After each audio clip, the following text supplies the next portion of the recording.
Welcome to this session of Outcast Outclassed. Let's blow up some more punch!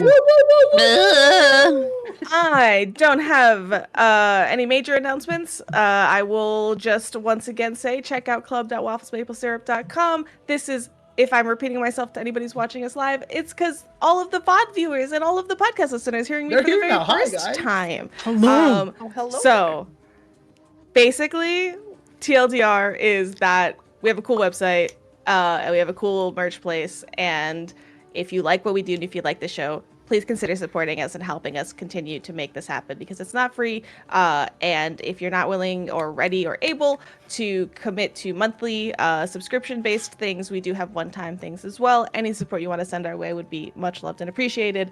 That is it for my announcements, so I will go right to today's sponsors with Maria. Oh my gosh. We are sponsored by Eldritch Osiris Games. You may have heard of them before. They're the first ttrpg co-op in, well, the internet history at least. But did you know that they release stuff as well as help other people release stuff? That's right, they just had a brand new release as of very shortly ago. Today. As of today. Of this today. Called this today, not of the this other today. This one today. Of this pie day. Of this pie day. It's called Found Path. Specifically, the Ranger Edition. But Found Path seeks to simplify understanding Pathfinder 2nd Edition by limiting the amount of choices you need to make. I am bad at making decisions. This is something that would be super helpful. The Ranger class is a class with many paths through it, from dual-wielding weapons, being a master hunter, having a companion. Found Path Ranger adds Survival Acumen class feature to the Ranger class, which gives you the Ranger feats necessary to have a Ranger hunting style. It's perfect for beginners for Pathfinder2e to see how the Ranger class functions and the many different styles of Ranger that you can play. So go and check out EldritchOsirisGames.com. Go check out their socials as well, at Eldritch Osiris on, I think, most platforms. But you can find out all their information on their website as well. So go check out their new releases and all the other cool and wonderful things that they have going on. EldritchOsirisGames.com. Heck yeah. Thank you. And thank you, Eldritch Osiris Games. So, with that, I guess we'll see you in class. Oh God, it's happening! Oh no, Let's go. it's happening!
Welcome back. So, hey. Good. Ah. I'm very sorry. Woo! We're in. Roller coaster. Jump Yeah, in first. it's a wave. Turns out with my 3 screens, I still don't have enough room, and I am clicking on the right side of Sirenscape, which maxes the volume. Listen, Oh. I empathize with this wholeheartedly. I don't have because enough I have one space. screen right now. Boo. That's the worst, isn't it? It is. All right, y'all. So, last we left off, the Outcasts had found themselves at the wrong end of a 6-person ambush in the northern part of the city. Ignacy cleverly suggests that they move the scuffle to a nearby public garden for the purpose of keeping the city and its civilians safe while they fight for their lives. The enemy makes it clear who they work for and their intent as they fight. Death on the mind for the enemy, the tide ebbed and flowed dangerously during battle.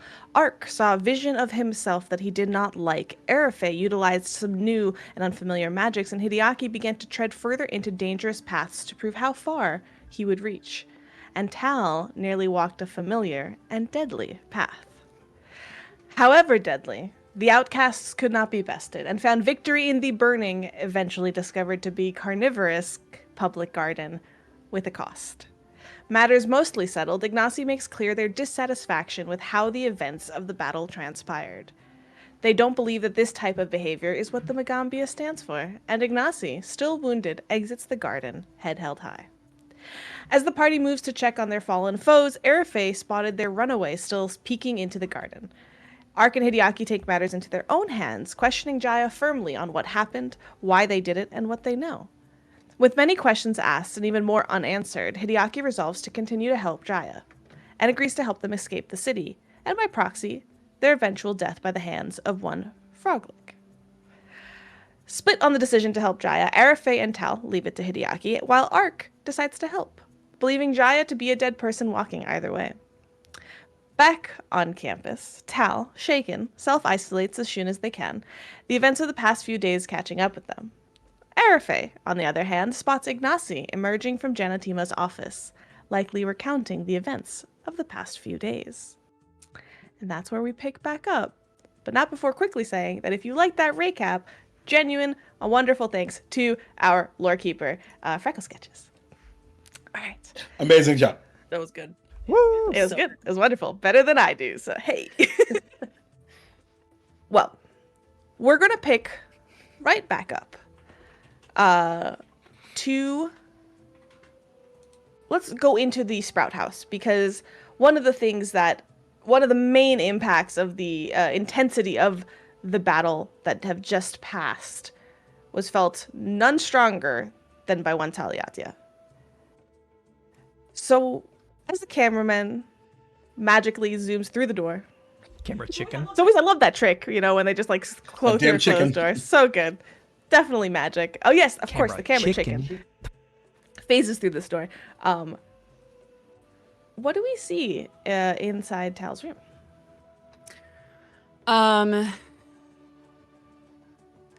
Tal is I think in this moment Tal is sitting in the middle of their room, crisscross legs, and is kind of hunched their shoulders a little bit, and their fingers are tapping on their knees. And their eyes are kind of shifting about, like they're really thinking about there's a lot of thoughts happening in their head all at the same time. And they're trying something that they don't regularly fall back on, which is processing information as much as they can.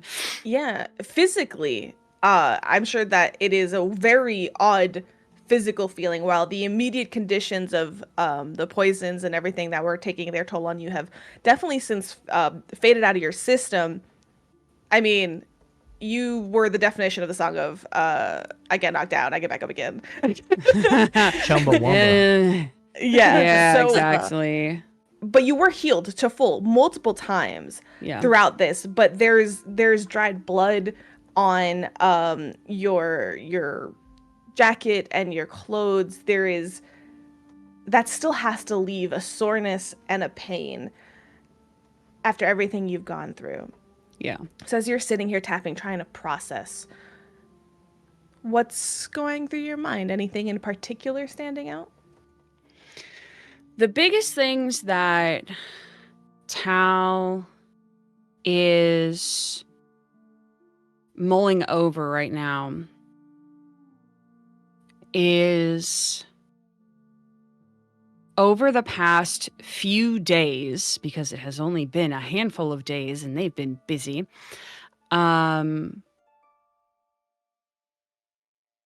they have not once but twice been used as some sort of bargaining token. And while that has been unsuccessful both times, it's still a frustrating situation to be in, one that kind of feels a little they feel a little helpless in like that scenario, or rather they feel like they should be stronger than that. They should be strong enough to not be so easily taken advantage of in that situation. Yeah. And You've so been there's at this school for a while now, and Yeah. you know through all of your experiences that you've grown stronger. Your control of your magics, the intensity of the magic you can cast has grown stronger, and yet this continues to happen. Yeah, so there's a high level of frustration that Tal is feeling. There's also this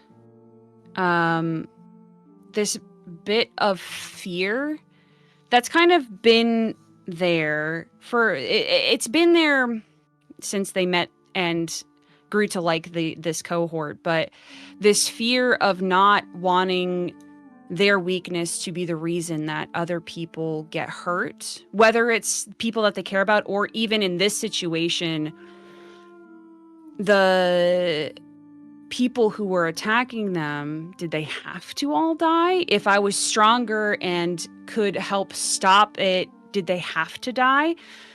And it's kind of added on to that with this whole entire thing. This particular fight is a new thought of, I don't want my weakness to be the reason I keep getting hurt all the time. Sitting there as you're tapping, Nim jumps down onto the floor with their like front paws on your knee, like kind of like standing up there. What's wrong, little sister?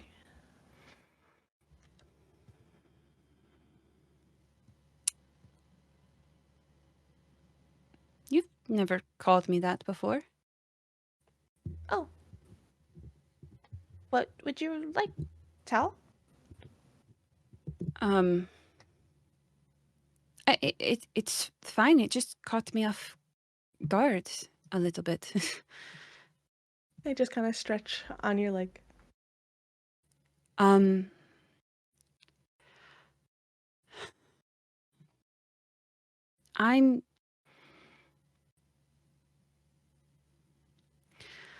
a little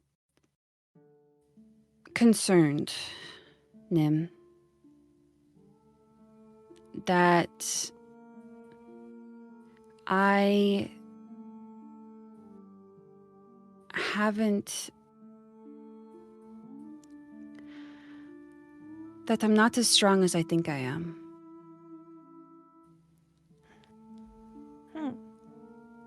Because if I was, then Why would...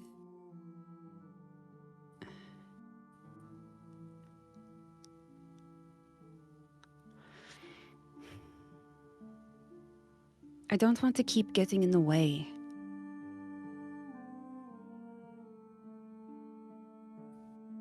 Sometimes when there's a lot of strings in play, it's easy to get tripped up and all tangled up in them.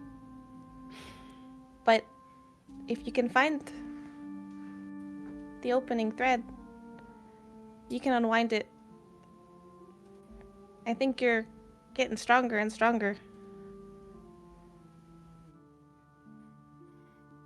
Yeah. I think you can... If you don't like getting caught in the threads, maybe weave them into something different.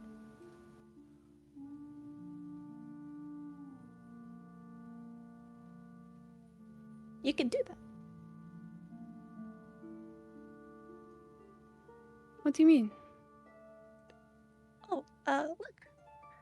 They kind of bound off. You've dropped your pack at this point, and they kind of jump in and start rummaging through it. Eventually, butt out, crawling backwards out of the bag. They have noodle. in their one kind of paw, like held up, the spool of thread, and it's folded back up. You did that.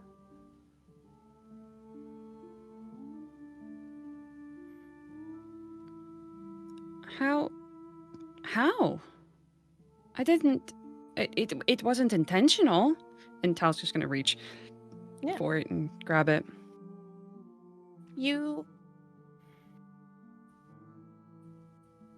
When you use their power, when you use what your power is, when you use it, it does it.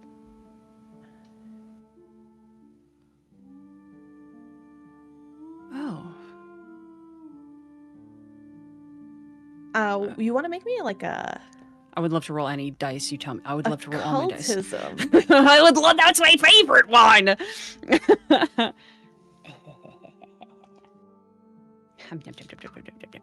Make it to the right page. Tap, tap, tap. I don't need to change pages. It's right there.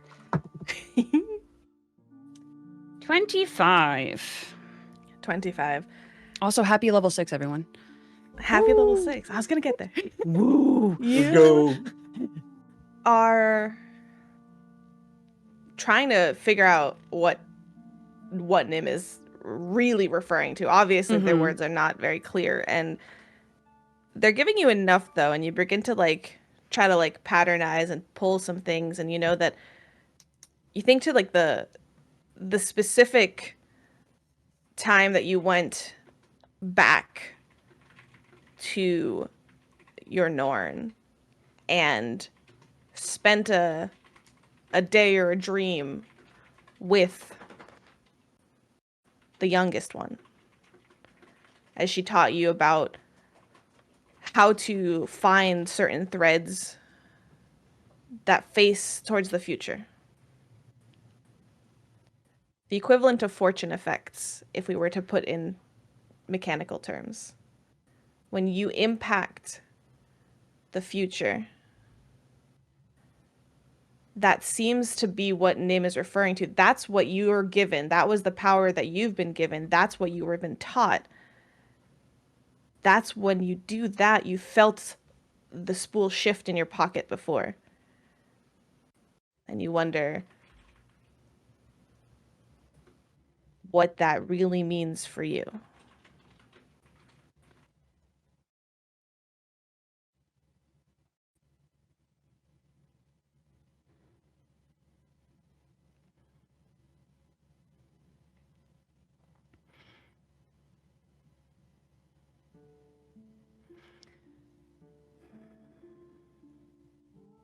I think Tal sits for a little bit in silence, just like looking at this spool of full thread and kind of spinning it slowly in their fingers.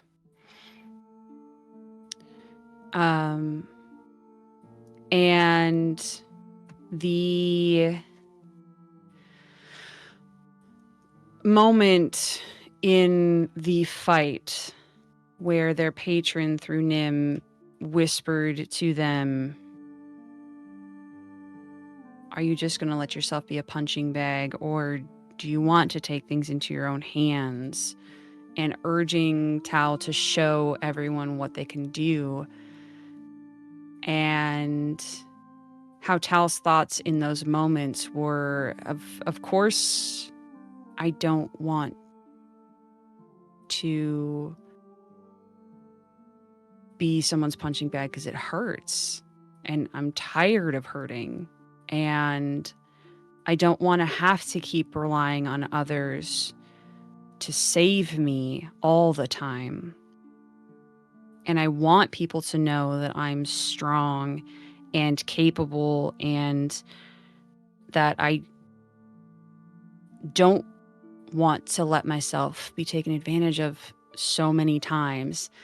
And I think mulling all of these things over in their head and looking deep into this thread,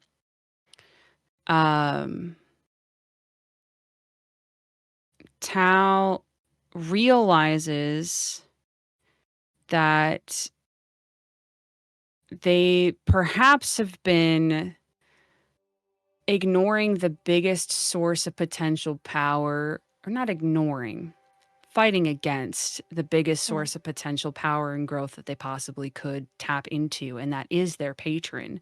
That is this strange, mysterious entity that they still don't trust, and probably won't for a while, or ever, really.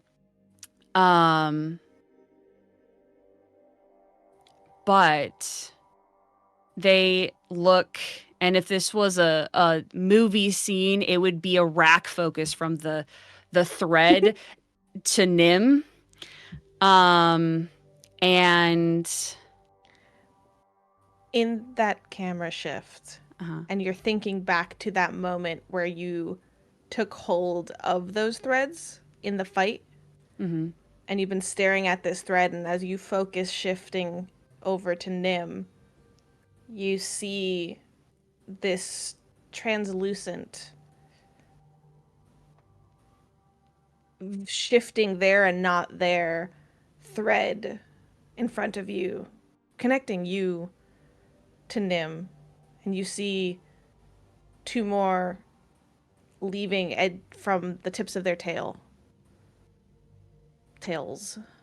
and you kind of look down to yourself and you see other threads all around you. Your shifting vision in that moment, you recall that you've seen things like this a few times before. When you're deep within calling into this power, into your patron, that's when you see the strings around you. That's when you see the strings of fate. And for that moment, you see it as well.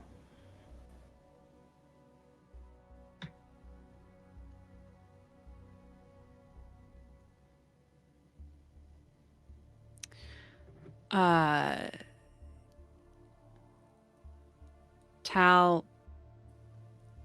kind of drifts a hand around these phantom threads, essentially. They're her open hand. And they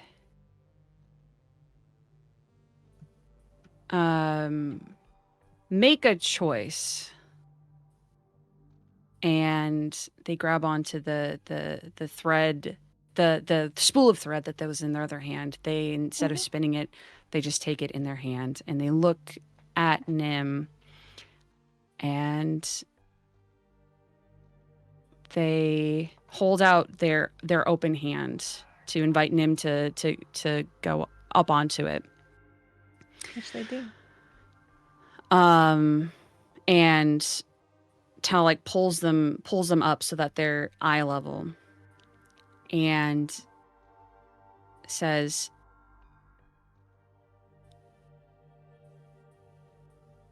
I'm sorry I haven't taken it seriously up until now, but I need to know more. and I need to get stronger. You see Nim's tails flick happily and their ears perk up and give you the equivalent of a little ferret smile. They nod, jump up around your neck, kind of curl settling in, happily nuzzling into you, and give a little yawn as they go, I'll let them know. And we'll fade out of this moment, if that's okay with you. Yup. Yup. Dun, dun, dun. We will, as everybody kind of settles from the timing differences, as eventually Hideaki returns, Ark returns. That evening passes. I don't remember, even I don't recall what time. I mean, I know that Ark and Hideaki get home rather late. And is there anything in particular, Arafe? And this is, you don't have to, I just want to check in because you've had a little bit more time than Ark and Hideaki do. Is there anything in particular you need before the end of this day? No, Arafe took a lot, honestly took a lot of damage in that battle too, so she's tired. She's probably gonna pass out very fast. Amazing. I think I looked at it and I took something around like 78 or so damage during that battle. Jeez. No big deal. Just gotta heal myself. It's fine. It's fine. Damn. All right, so we're gonna move forward to, well, honestly, probably the very next day, as you all gather for breakfast. You guys going to the food hall? Yeah. I think so. Indeed. Sure. And I will say, if Ark's doing training in the morning, Hideaki joins him. Okay. He is. You're like just beginning to grab your plates and grab your foods and sit down. And there's like this whatever weight that is kind of sitting on everybody after the events of the following day, of the previous day, when the door to the dining hall opens and Benji comes running in, straight kind of beelining it to you all. I'm so sorry to bother you all, but this was delivered just right after you all left it, and he said it was important, and to tell you, well, sorry, not a message, not a letter. Like there's nothing in their hands. But Janatimo stopped by and asked you all to meet them at their office as soon as possible. Okay. Okay. After breakfast. She nods and runs off. Thanks, Benji.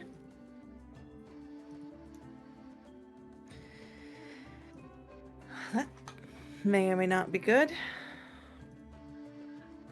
Why would so? Yeah. Don't we have to update them anyway? Yeah. True. I did see Ignacy coming out of there last night as well. Ignacy probably updated them. True, but Ignacy didn't seem too impressed with us, and I'm a little concerned how he conveyed what we did things. Well, I'm sure he conveyed it the way that he saw things. Yeah. That could be a little bad though. Mm-hmm. I'm pretty confident that it's probably bad. Do you say he seemed impressed? No, Mark? no. Do we seem impressed with us? Oh.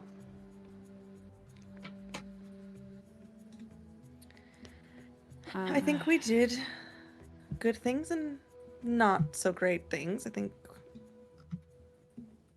overall we executed what we were supposed to do. Just maybe a little more abrasively than we should have. I think to put it another way, I think we did good enough things, but maybe in a bad way. I don't think all of those people had to die, honestly. I don't think a park needed to be burned down to complete this chapter of whatever we're working on. I think the people needed to die. They seemed like they were very adamant. But yes, the plants didn't do anything. Well, by that same logic, we were pretty adamant about not dying. Sure. And if they decided you needed to die, which they did, would you rather roll over?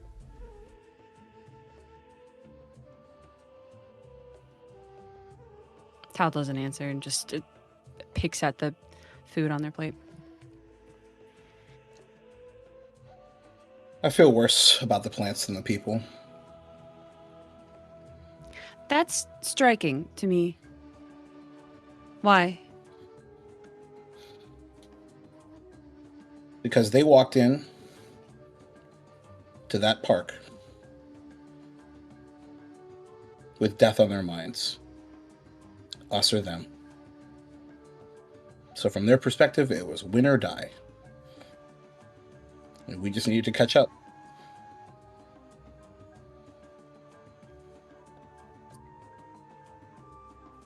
I don't know if that's the right mentality that we need to be taking on. I'm not saying it's the right mentality. I'm just saying that's what happened. We could have left them there and let them kill Jaya. Why would they have killed Jaya? I don't know, but it's a possibility that could have came out. I'm just throwing all the possibilities out there and maybe hoping that you all don't play what ifs. What ifs are important, though? A little late for that. That was my entire evening before I went to bed. What ifs are hindering? What ifs make you consider other options? You should consider all your options prior to a decision and then not play what if after. Think of it as a self-evaluation. Seeing how you did things and see how you can improve upon it. That's what a what if is. So if Jaya led us into another ambush, you would do it differently.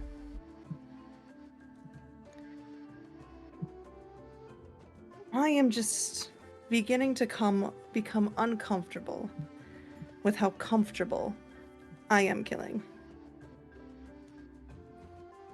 And my concern is, while sometimes it needs to happen, I can't deny that. But I don't want to hit a point where I become someone who destroys my adversaries because it's the simple choice. Would you destroy innocence for a simple choice? No. Then can I ask a question? Of course. Why did you not want to help Jaya?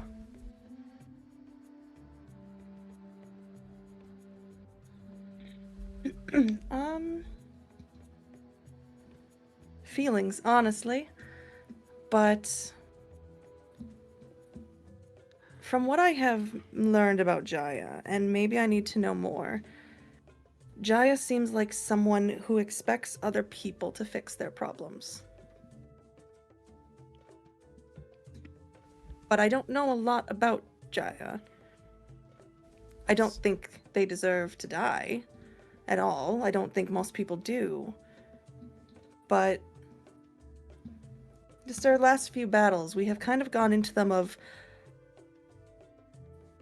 It seems almost with the intent to destroy. Myself included. So I'm not saying it's others, it's me as well. And I'm just trying to evaluate how I can maybe start to savor life of others a little more. You see Ark's like nodding along to the whole thing. there could visibly be like a rewinding in his mind. He like goes back a minute to like the point he was talking about, which was Jaya. He kind of looks at you and says, "You said emotions. Yeah. Would you do it differently?"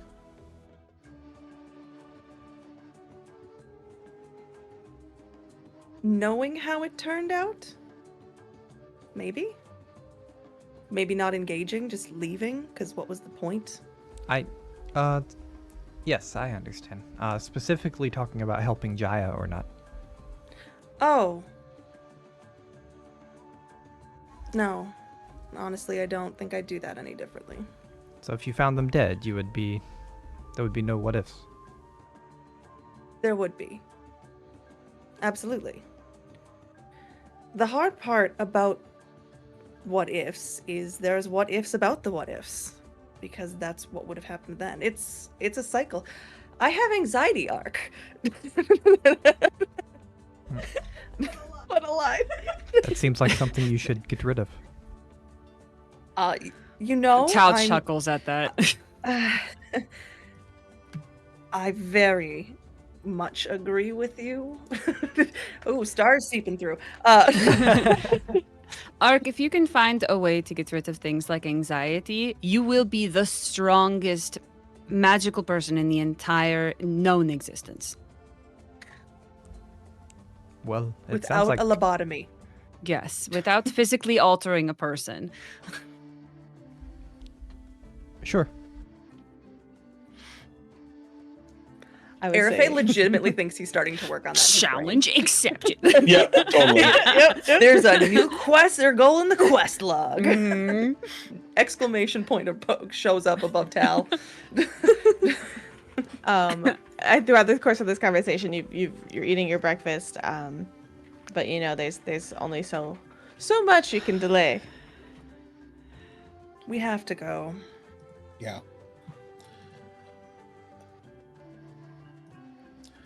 I think for me, the thing I'm stuck on is making sure that I've done everything I could to resolve as much as I can. I think for me, it's the what if I'm stuck on is, did I have to do what I did? Because right now, I believe so. Because if I hesitated or I didn't, and one of us weren't sitting here, then I would really regret it. I can understand that too. I think the thing I'm even more stuck on too is the fear in their eyes. They weren't scared of dying. They were scared of frog legs.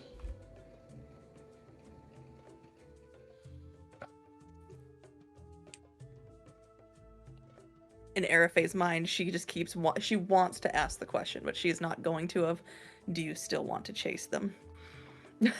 All right. So you eventually all head out, lining up in front of Genetima's office. Knocking on the door? Question mark. My turn to knock. The door opens shortly. Genetimo is there without his usual jovial presentation. I think immediately as the door opens, that will hit anybody that is watching for it. Yep. Hello. Please come in. Opens the door. Hello. Good morning. Morning, sir. You all walk inside, closes the door behind you. As you walk into the office, you see Teacher Ott standing there as well.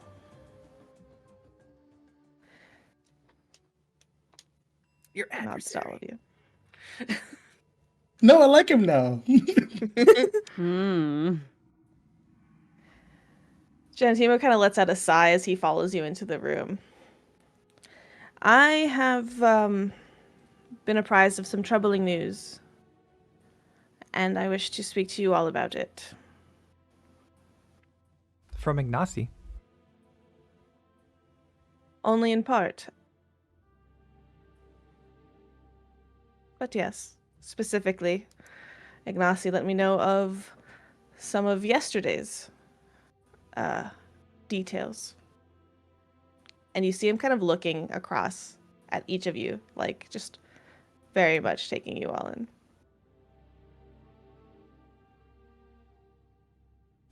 Teacher Ott is like, he doesn't have a stern face. He has like a worried face, perhaps.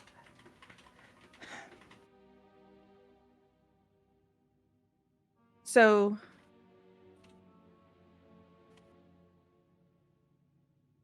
since I don't see anybody jumping to explain, I will simply let you know. I can explain.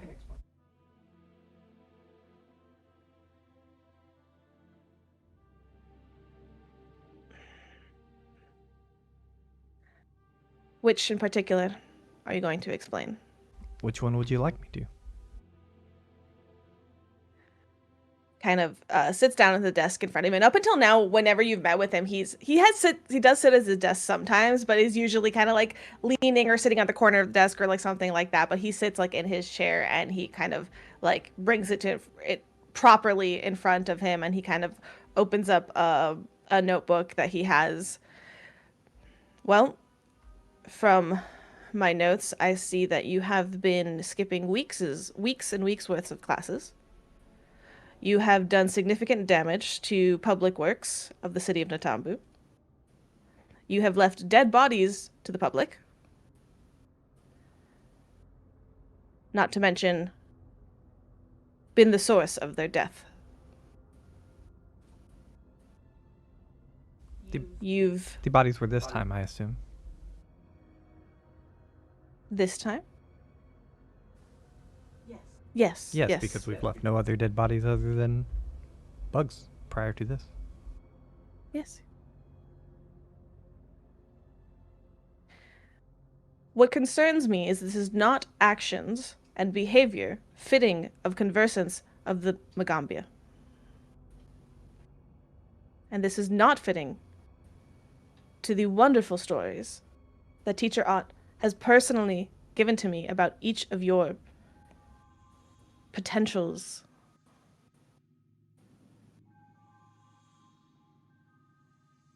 Why not?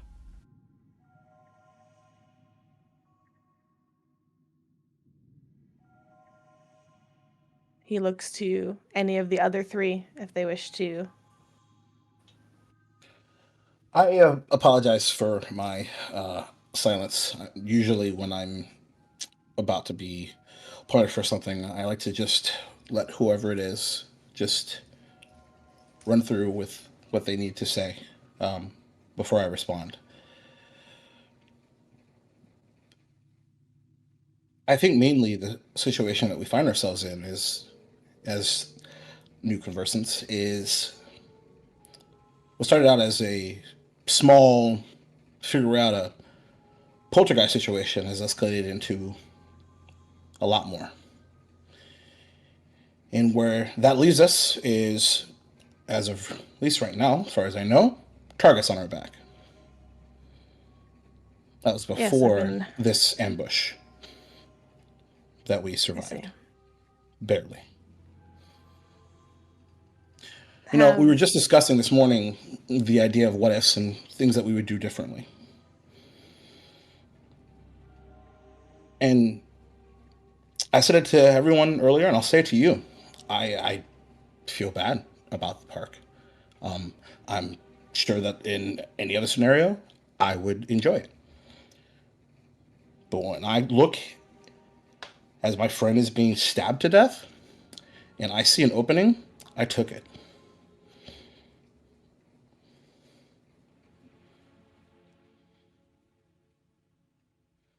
I'm not unfamiliar with the situation that you're referring to. I've been in my share of life or death situations. You see Teacher Odd like nodding. That does not excuse us from the responsibility of making wise and impactful choices. I understand your want to save a friend. But in those moments when we have the option and the opportunity, however quick thinking and however sudden those moments come upon us, what I would hope from the teachings of this school is the decision of what can I do to save my friend and not cause excessive and unnecessary damage to the surroundings. An explosion of fire in the middle of a city. We are lucky that the extent of the damages did not range farther than those plants. I understand. Urfe's building up courage to say something. I think he pauses and kind of looks over to you.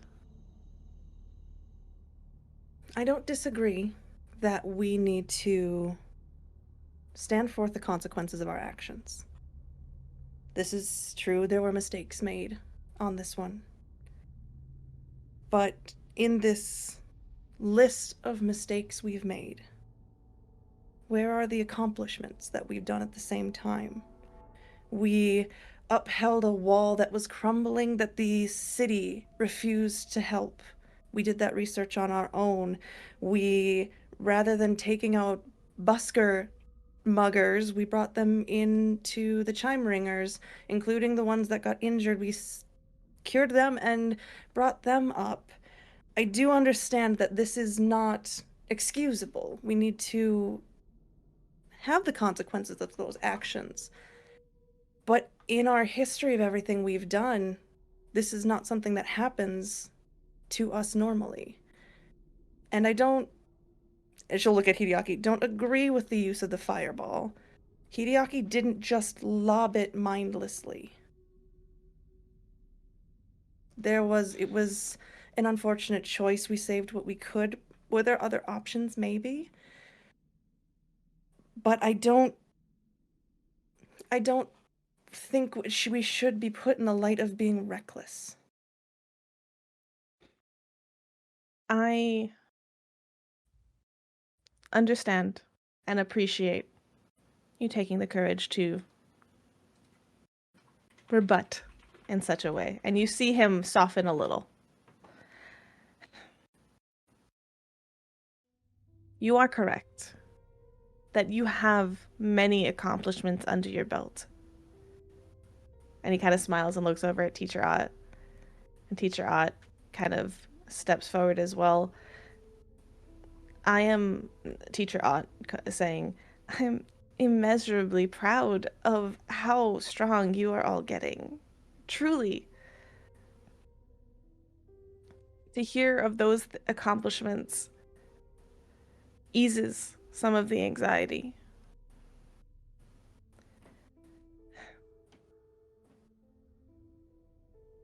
I just can't help but look to your attendance in this moment. The responsibilities of a conversant are no easy thing. Representing the city, representing the school to the city,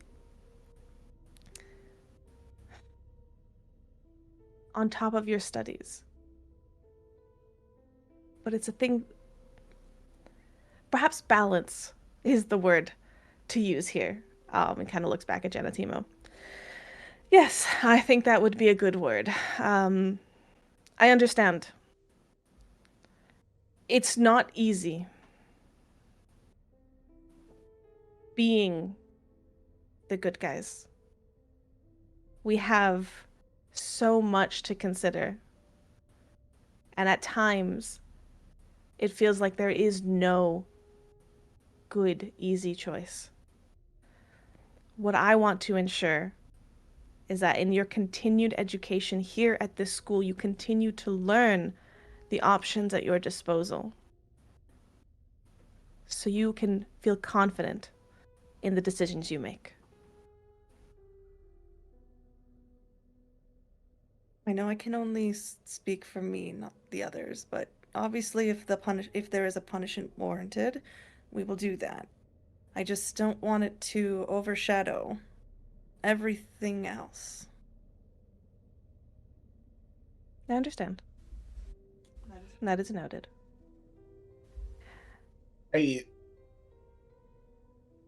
have no problem with I agree with Airfay 100%. I think it was just easy to chase when you know that you're impacting lives. We talked about the buskers earlier. Like, we may have saved many people just with our involvement. And It's what tough of to... the lives that you've taken? Only in self-defense. I think those lives were expiring regardless. Genitimo frowns deeply. I'm not trying to like get rid of responsibility on this. It was... Is any one life worth more than another? No, I don't think So so. the lives... does Ark nod? Yeah, for sure. You see him pause for a second, look at Ark, decide to continue. Those individuals that came to attack you, I'm not excusing their actions. Do you know their life stories? Do you know what brought them to that moment?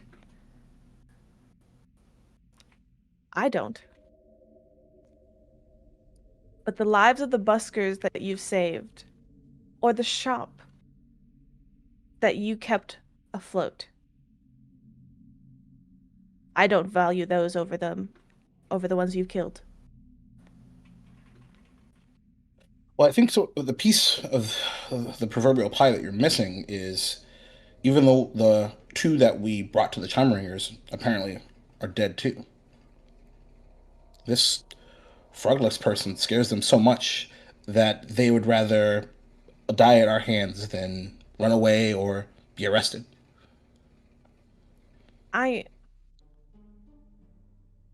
That is concerning, and we can look into that. Sure. But I think that is distracting from the point.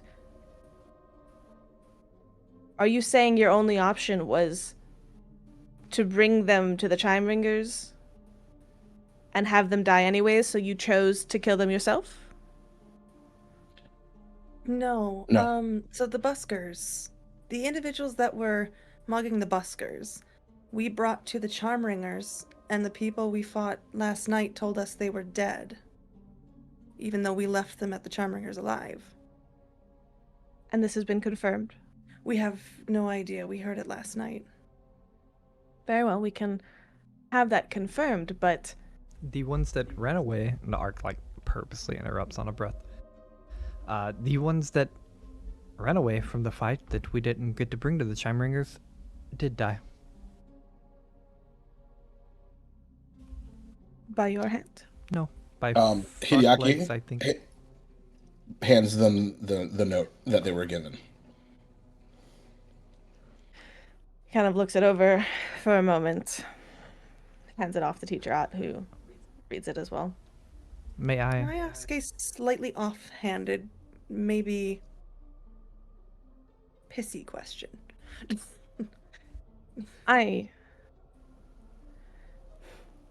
Yes, I want to entertain these questions, but yes.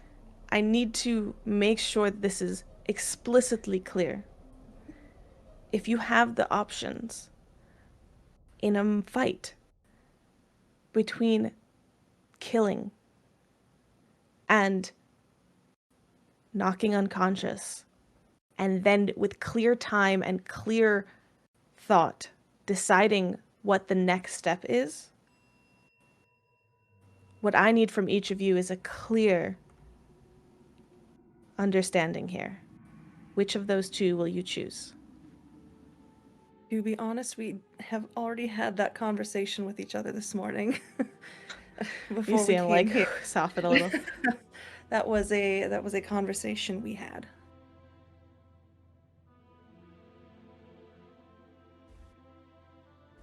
I have an argument after Airface's question.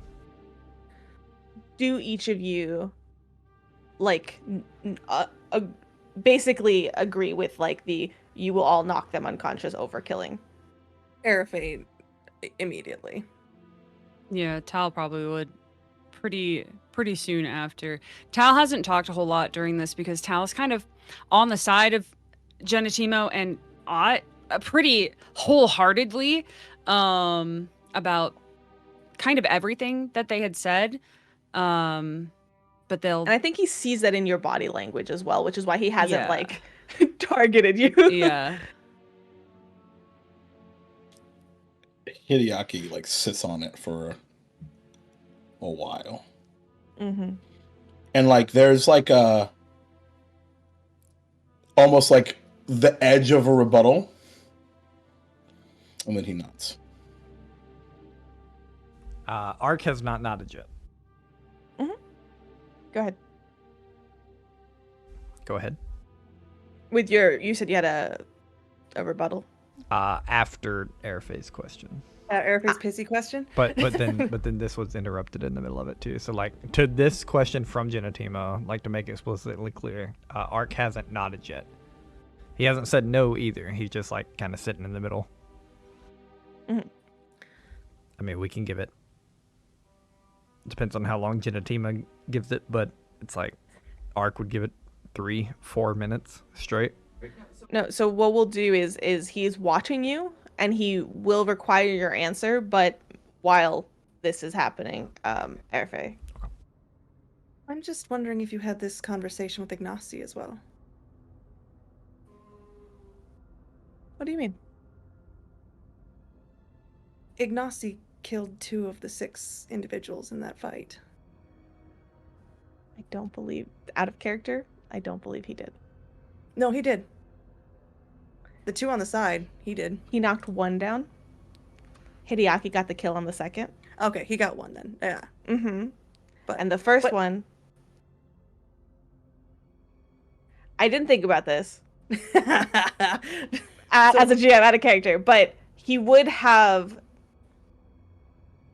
probably knocked the 1 down, and then I think it got caught in the fireball or something like that. Wasn't that the one that was eaten by the plant?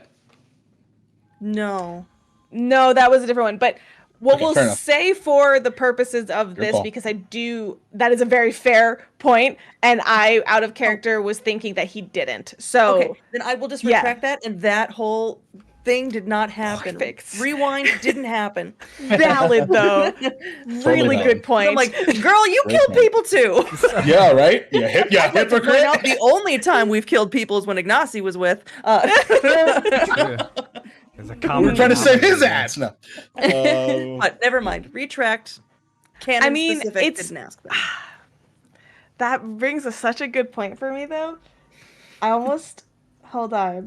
Let me You're think. gonna, you're gonna know, make let's- GM go off how- book. how- We're going off book. Doing it Arafate- live. Arafate perceived that he did, so whether or not he did is a different thing. She will Yeah. still ask that question, and we can move from there. Okay, I like that. Thank you. Because here's what's gonna happen. I think from all of you, because I know you all checked the bodies and everything, right? From everything here, for sure, he only downed 1, and I know that Hideaki got the second kill on the other one with the He fireball. definitely did. Yeah.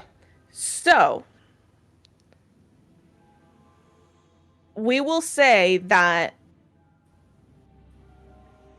it is very possible that Arafate left that thinking that Ignacy killed the other one. Which, because Arafate doesn't actually trust Ignacy that much, she may have assumed he conveniently left out that bit of information with the conversation. Which also means that somebody might be alive. Oh, God. Good. In which, so when you say that, so we'll say that you did say it. Yeah. I don't recall him mentioning that, and I will look into it. Not trying to belittle our position in this. It's just Understood. You know what they say, facts are facts. I do have a question. Yes, Ark. You're saying that no matter what, we should attempt to not kill someone. I'm saying that not killing should be your first resort. Yes. Should it be our first resort if it only has a 1% chance of success and killing has a 99% chance? Or should we put our lives in danger? No, Ark is sincere. Yeah, I think he sees that. And he nods. Even with There magic. is no Oh, sorry. There is no formula in which I can tell you. Every situation is different, and your perspective of a fight, of a combat, of any moment, from your angle and your interpretation of events, may look different than someone standing 2 feet away from you. So I'm asking only that you do your utmost. I cannot ask you to risk your lives, but I also see in you each people that have shown me that they are willing to risk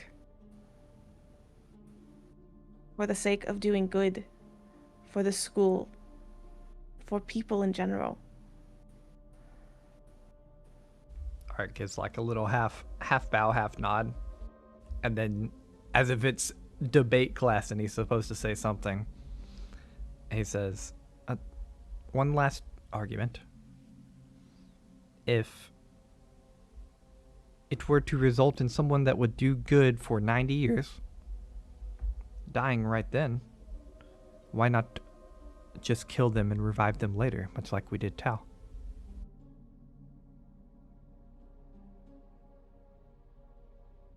Revival magic is not one to rely on, Ark. We are eternally grateful that Tal has returned to us, but that was no assured thing. I understand. But And it worked. It did. It is just another path. A life is infinitely complex, Ark. Do not try to weigh it with a number.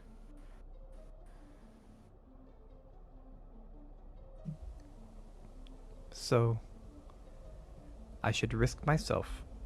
And he, like, in the middle of this, probably gets a little more sarcastic. He goes, I should risk myself and the immense good I would do for continued years. Maybe immeasurable due to my making. And not kill someone who is going to do bad for many years further. Understood. And he's going to step back. Jantima kind of looks to Teacher Ott. They share a look. Teacher Ott's like, go ahead. Are any of the runes showing at this Not point, right now. or is this just Ark being Ark? Okay. It's just Ark. Arafe instantly looks for them at any time now. Yeah.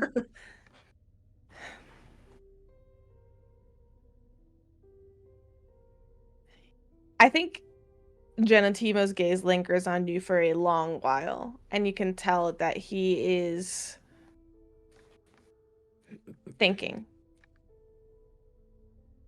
Eventually, he kind of shares another look with Teacher Ott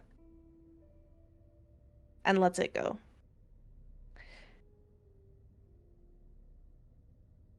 To show your dedication to correcting your wrongs and to ensure your safety as well, given the events of yesterday.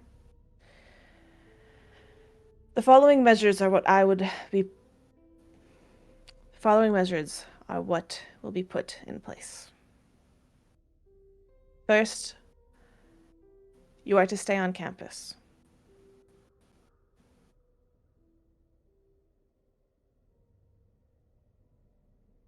Will the city be okay without us? Yes. Okay.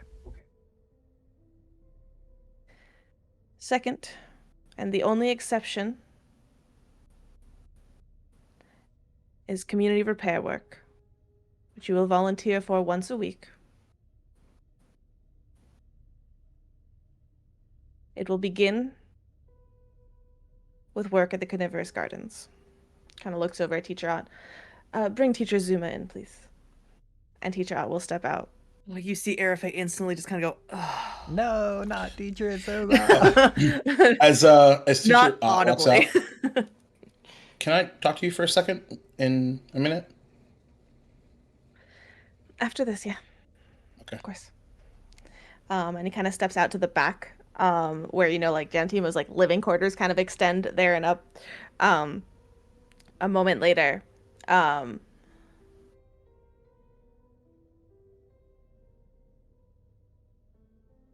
you hear Teacher Ott come back in alongside. Following him is Teacher Zuma. You all know them as a orc, rather short individual. Glasses, yeah. My main prof. Frenetic energy to them. And they're actually stepping forth with one arm, like patting another person's back, someone you are not familiar with. Next to them is another orc that looks oddly close to Zuma, familial, if you will, but feminine. As Teacher Ott comes in with Teacher Zuma and this other individual, they step forward. Yes. Can Waffles make a joke before we get into the super serious stuff? Yes. All right. I just want to know what this feels so Name of the Wind to me. Really? Oh yes, it does. Yeah, With like Aridin, yes. Yeah, like when they have to stand court, basically. Yes. Oh, on the horn. Oh God. All right. Okay. Sorry, I'm a very big Sorry. fan of Name of the Wind by Patrick Rothfuss. Read it. Recommended. Look, okay, Anyway, I was about to Google it. I'm like, what is no, it? you're I don't good. know what the It's a fuck you're deep talking about, cut. dude. It's fine. I need to read his Love Patrick Rothfuss is great. Secretary. It's a pretty Anyways. graphic novel I haven't read in a while. Okay, no, not going down this rabbit hole. Okay. We'll talk all about that another time. Post game So talk. the individual that is that Teacher Zuma seems to be consoling, familial resemblance, female orc that does have like red rimmed eyes a little bit. You can tell that she's been like sniffling. And as they kind of get escorted in, the office space being a little cramped at this point, Teacher kind of sides to the side. And Janatima goes, "Thank you. Teacher Zuma here will be the one accompanying you for each day in which you will be heading out off campus. So you will not be unaccompanied and you will not be unprotected at the same time. But beyond the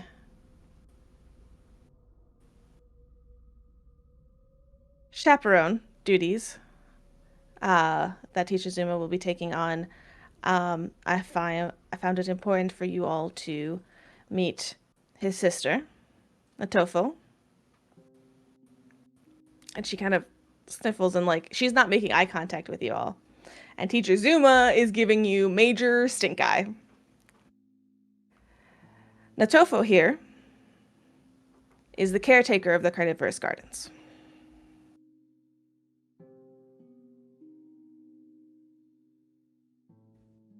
Okay.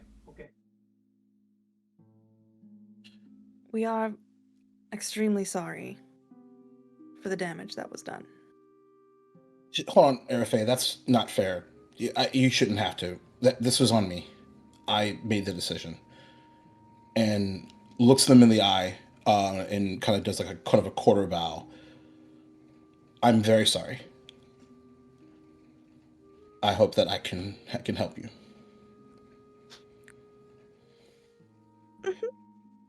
She's just like a little uncomfortable, but also just like,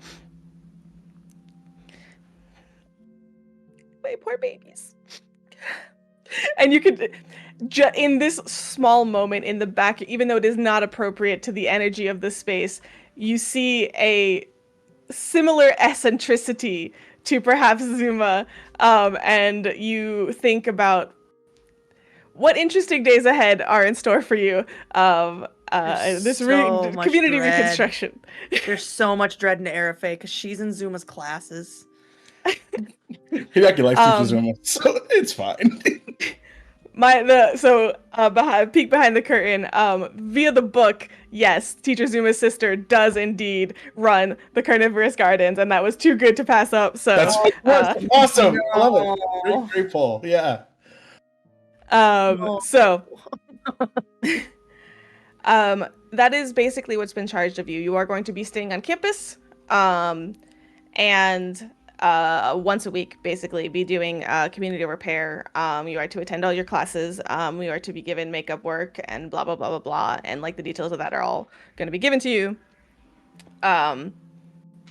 Mechanically, in upcoming downtime, for all of your study checks, the real mechanical, oh no, the consequences of my actions, for all of your study checks, you will, whatever you roll, will be 1 degree less than what you rolled. So if you roll a success, you will roll a failure. If you roll a failure, you roll a critical failure. You cannot roll a critical success.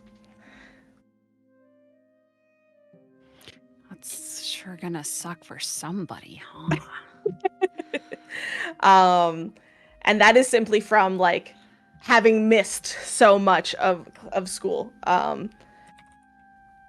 Now, this aside, this will be basically wrapped up, but I know that some folks wanted to stay behind and talk individually. So before we wrap up in the group setting, as apologies are made to Natofu and Zuma and the plans and details are made of your schedules and all of those things happen. Is there anything else?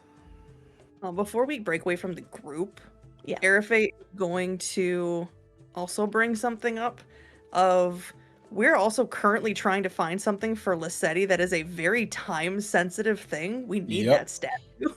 So she will bring up what they're looking for and see if they can find someone to help us since we are being contained, so that can continue and that person doesn't have a poltergeist throw rocks at their head. Which is, thank you for bringing that up. What you have confirmed from Genetimo is that they are going to continue to look into Frog Legs and hopefully locate her whereabouts so that can be found. Hideaki will make sure to bring up the gambling den in that case. Understood. So essentially, we're going to give them everything we know so that they can continue in the best way possible. and on the way out, Ark is going to politely let Teacher Genetimo and Ott know that he doesn't regret anything. Mm-hmm. And then let Zuma's sister know that he had nothing to do with destroying the plants. Mm-hmm. Sounds good. We'll start with Hideaki wanted to hang back, correct? I did. After Teacher Zuma is like, I don't remember the voice. I know it was really like ornery though. I was like, come. Let's get you some tea. Like he kind of goes, pats out with the tofu. I think everybody steps outside. Genetimo does mention as you all are leaving, as Teacher Ott says, I'll be right back. It goes, yes, I have something else I want to talk to you about, is what you hear before you all step out. This was to Genetimo saying to Teacher Ott, as Teacher Ott follows you all outside so that you can have a conversation with Teacher Ott. Oh, so? Yeah. So I've been meaning to tell you something for a really long time. And I met him specifically at the Conversa ceremony, but sort of the celebration got away from me.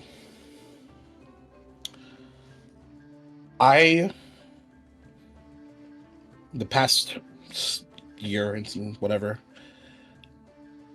I really took you for granted. I challenged you without understanding really anything about this place.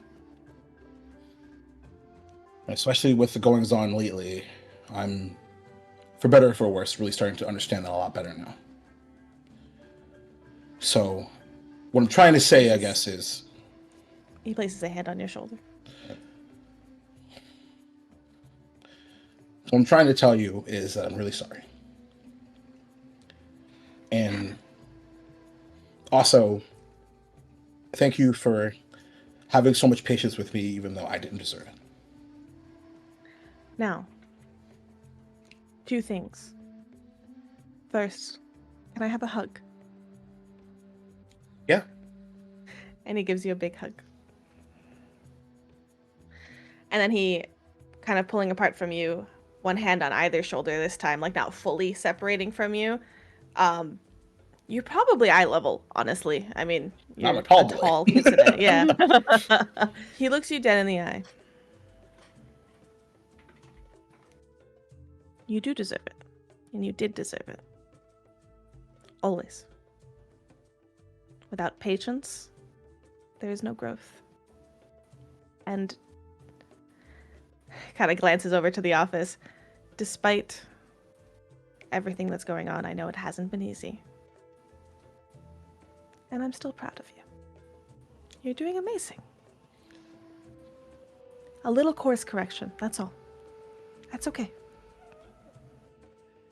You're so fucking nice! He kind of laughs. And the way I, am envisioning this, right, is that you two have, stepped off to the side, but the group is waiting for you, enough to give some privacy, but not to fully walk away. And as you sort of step away, and he's laughing at you, Airfade, do you kind of step forward? Yeah, once I see Hideaki is done moving away, she's actually gonna go up to Ott as well. Heck Everybody out. missed him. We give high fives as we pass. Your turn, fam. But she's gonna go to Ott and just kind of try and get her thoughts together and say, I have been thinking about what you brought up before today. Remind me? The trying to not cause damage and not cause harm. Yes. I've been trying for a while to figure out how to pull back spells. And apparently it is something more arcane in nature that I'm not able to grasp. And I was wondering if you've helped me before. And I was wondering if maybe I can ask for your help again. He smiles brightly. Arafay, are you asking a teacher if he would like to help teach? I'm not in your classes. Like that matters. But Zuma's not going to help me. Yes, the answer is yes, I'd be happy to. We would need to explore your particular flavor of magic and see what we can do here, but I'm honored that that is something that you're considering, and it honestly fills me with ease. So, thank you. And I'd be happy to.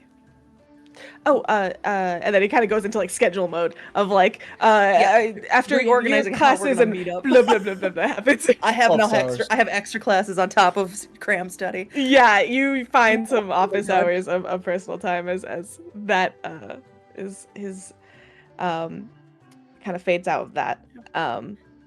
Little behind the join in. scenes of I have to ask my GM because only wizards can learn non-lethal spell for some reason.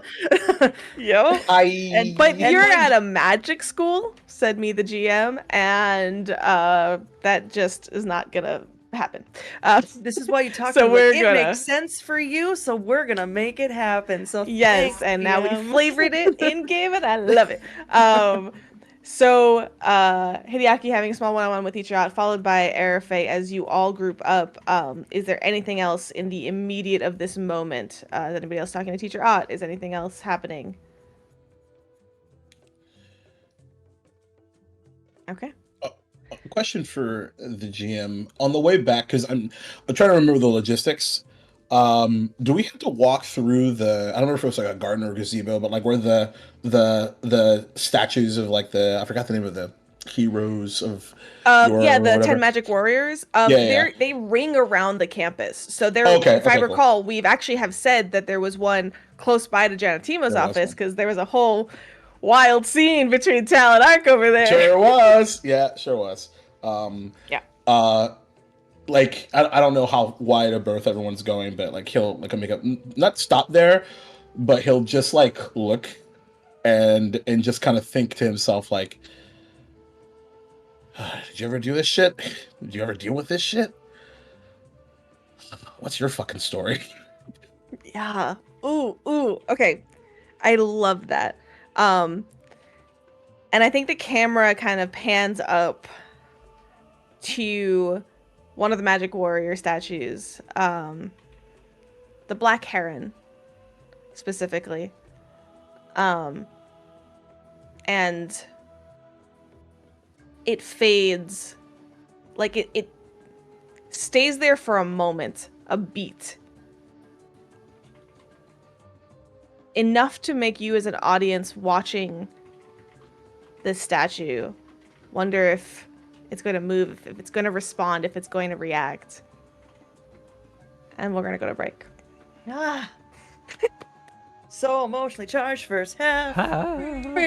That's just the first half. That's just the first half.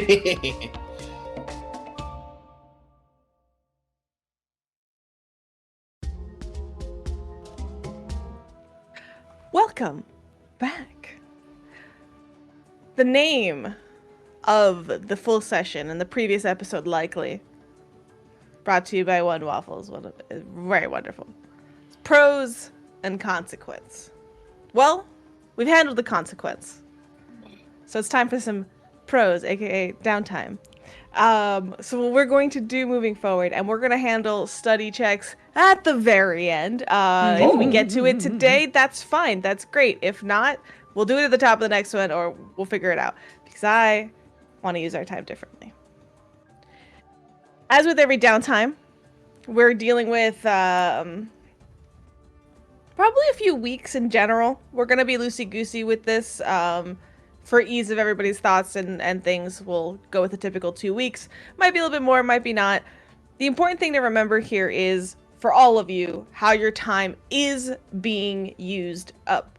First of all, basically you're not going to be off campus. You're stuck on campus here. Grounded, so to speak. That's what you think. No, I'm just kidding. Am I getting glares Second of from all- Ignacy is the question. Second, you are studying. You have a lot of catching up that is happening throughout the course of this time. You are attending all your classes. You are having other additional classes, anything that you've set up, like teacher out, etc., study groups, whatever that is, as you try to catch up on your studies and do the best you can to not fall even further behind, and at the very hopefully catch up a little bit. That determined by your study roles that we'll do later. We're I'm model actually at the students. head of my class, thanks. Well, not Side with anymore. me, ho.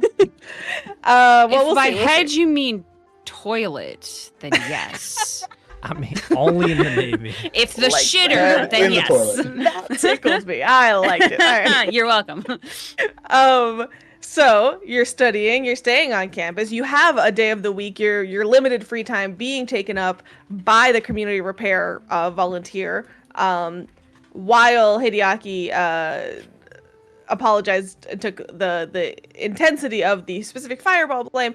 You are all going to be working on the community gardens. You learn a lot about carnivorous plants in the coming weeks, but it's still 1 day a week in which you're doing this. You're fixing up like broken glass panes, and you're sprucing it up, and I will say probably by the end of it, it's looking better than it was when initially. Like, it's a public work, but now they have Should have 4 burned it down magical earlier. volunteers that are going through. But at first it is, and when kind of the first time you come back there, it's a mess, and the bodies are gone, but there's still injured plants, and there's a lot of tending and things that you need to do.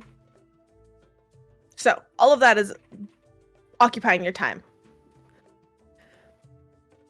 But what I did not announce out loud at the end of last session was you also all leveled up. Yeah, we did.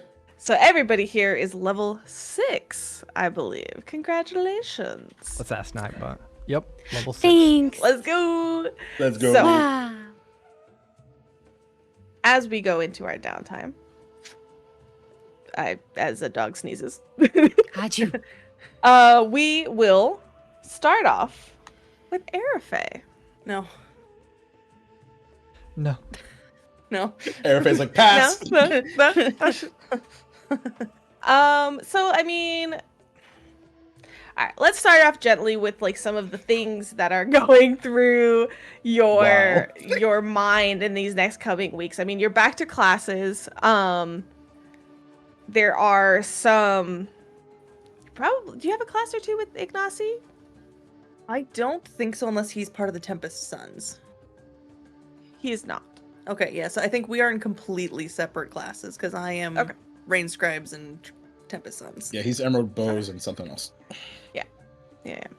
Okay. So there's no perhaps, I mean, maybe awkward things in passing. Do you avoid him? No. Okay. Do you go out of your way to engage as if there's nothing wrong? Yes. Okay. Yes. Amazing. Now, you work with Teacher Ott on the non-lethal spell aspects. That goes well for you. He's able to... You learn, you see quickly what it is with wizards that sort of construct their spells and their arcane work through sigils. They literally adjust the spell. And he kind of explains that to you. But when it comes to more innate castings like yours, it is a matter of pulling back and really kind of like finessing in those moments. But you do get the hang of it after a while, and I think it comes relatively easier than most for you as someone very familiar with the balance of life and death. And just how much to it's more than just where to aim and how, intense to go. There is the aspect of draining their fatigue and other things that you can do. And so you work through different spells and you kind of get the hang of it. And that is, you don't have to roll for it. That is done very well for you. What else is on your mind? What else has been going on? If anything. I mean, let's be honest, a lot has happened with Arafay over the past month. Yeah. She found out she has a sister. So Yeah. that, I think that's probably the most weighing on her mind is 1, she has a sister. 2, it's her shadow. And 3, as far as she knows, she's the one that banished Rin. And so she's trying to figure out what's going on, and Rin is not helpful. I think in the course of this time, as you have more downtime to really just probe into the situation, I'm sure you're asking her a lot of questions. Mm-hmm. And she tries her best to answer you. But that doesn't always help. I think there's a couple of spots. When you talk to her, you've approached this a couple different ways over the past couple of weeks. Mm-hmm. Some of your conversations, you talk about flat out your childhood together. I think a lot more of those pieces come falling back into place. She's able to talk to you about it. You remember things on your own. I think it's like me now. Like, I remember things when I think about them, but I don't really remember everything, you know? So to that regard, I think we can say that in your memory and in this net of like fallen puzzle pieces, your childhood and your early life has been mostly pieced back together at this point. Okay. And every time you go to talk about the more immediate, the later on pieces, right? First, you notice that in the immediacy of the ritual itself, the moment it happened, you had the flashback of partially a piece of that at the circus. That is more than each of you remember. Like, that is more information that's literally the most you can get. Even Rin doesn't remember the full capacity of that. Both of you are affected by whatever happened there. So that's a big mystery for the both of you. You're just stuck on basically the room, the chair, the empty chair in front of you, the mirror in the room, and the man. And I can't visualize who that man is. You just hear the voice, that same piece that I don't have it exactly pulled up from, but just that voice, just that thing that he said. And that's it. Okay. I wish we knew more. Yeah. I mean,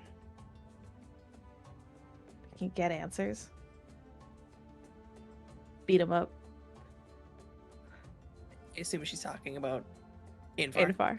Yeah. He would not survive, and you know it. Yeah. A light wind would kill that man. Yeah. No, I know.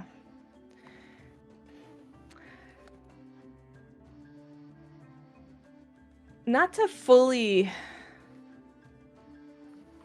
No, let's do this, actually. I was gonna do a roll, but I don't think it's appropriate yet. Yes, Yeah. says the GM. I think it's one of these kind of like mid-afternoon conversations that you're having this particular moment. As I'm studying. Yeah, and I think it's a rather nice day out, so you're sitting outside on a bench with like your books and everything. You hear like a shuffling behind you, and you turn to look, and there's this little fuzzy crocodile that is walking up. You know this one. Oh, Star's fictional girlfriend, I see.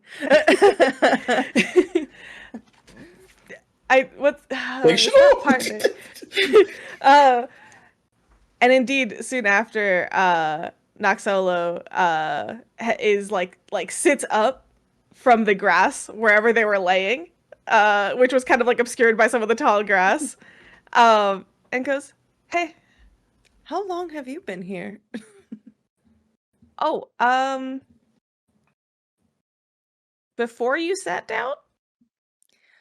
I must be extremely tired. I am sorry. I should have said hello. No, I was napping. That's okay. I just woke up, but I heard something about beating somebody up and wishing you knew more. Yes. You don't have to talk about it if you don't want to. I'm just... No, it's complicated. This is, and to point at her shadow, I assume Rin is a little bit active at this point since we've been talking. This is my sister, Rin. Oh, Rin. It's nice been a to meet month. you.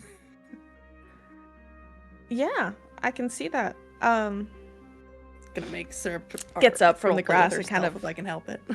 Yeah. She gestures to the seat next to you on the bench. Can I join you? Of course. Sits down. So I was going to, like, pretend that I didn't hear anything, but that feels like a disservice. Everyone's talking about your group being grounded. Yes, essentially. We are reaping what we sowed. A few consequences that we are dealing with. Yeah. Oh, that makes sense. That's okay. That happens. They're not too happy with us, but there's a lot going on, unfortunately. But is that to do with your sister? No, not at all. That's a whole wow. other thing. You really do have a lot on your plate, huh? Enough that I've been missing classes, and so she lifts up her book full of notes. So I get to do some catch up. Glances over at the book, like whatever class that you're reading, and they're like, "Good luck." It's like somebody looking over like advanced calculus, like, "Gonna have fun with that." Yeah, what are Nox Solo's branches? Ooh, good question. I will have to pull that up. I know this. Hold on. How dare you not know every single Ooh. detail of every NPC? There's My only gosh. 9,000. I can't believe you don't know. It's here. I have it too. Hold on. I can't believe No. you've done this. I'm not Don't biding for believe you've done time. this. I just can't believe you don't know. Yeah. How you doing over there, Waffles? Wow, I'm doing great. How Good. about you? I'm doing really good. Are you I'm ready so for happy. Hideaki to get Y'all- destroyed? I really am. I'm so excited. So stoked. I'm so ready for the inevitable death of Hideaki All right, during all right. level up. Thank you During so much downtime. for that. Hideaki That's how you die in character creation. R.I.P. Oh my god. Okay, so Nox Solo is Uzunjanti. All right, so complete, coming out of left field. No one else is in this. Yeah, so I just was curious if we were in any classes together, and the answer Yeah. is no. And I don't forget, like, it's not Right. you don't have 0 classes with crosslings, but yeah, I'm sure there's 1 or 2 Right. that you do.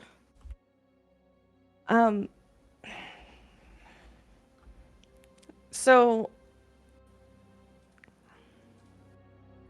you've been busy. But I've been meaning to talk to you actually. About what? Well, you bear the mark of Pharasma, right? Yeah, and she'll kind of like pull down her shirt a little bit to show the birthmark. Oh, literally. Okay. Literally. Okay.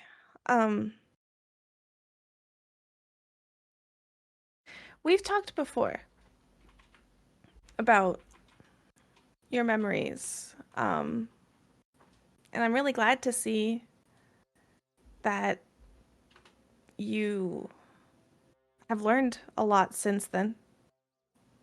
I'm going to guess, tell me if I'm really off here, that the want to beat somebody up has to do with your memories? Yes. The man who has been acting as my guardian for as long as I can remember. And you see, she said that out of habit. Yeah. For several years. Lied about some significant things.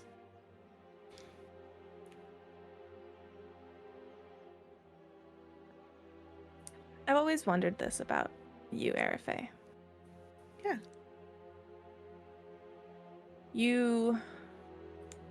I felt it, but I didn't. It wasn't my place. And now that you perhaps remember a little more, if it's not too intrusive, and they kind of turn to you and like pat a hand on your hand if you allow it. Yeah. I've told you about my life, about everything being chosen for me, and some of your story felt close to home.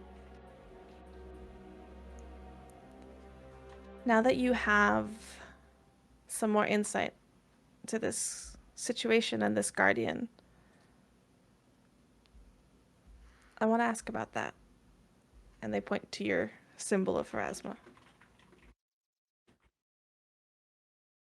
You are an oracle, right?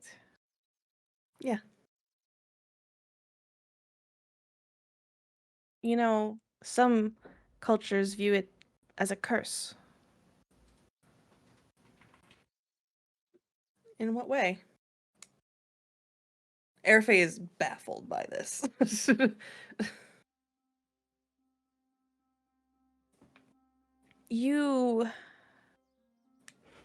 No. Some gain powers from devotion to a god.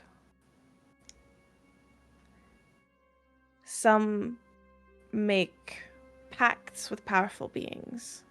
And your mind flashes Great to tell. to tell. Also to Hideaki for a moment as well. But you didn't choose. Pharasma chose you. Yeah, I guess so.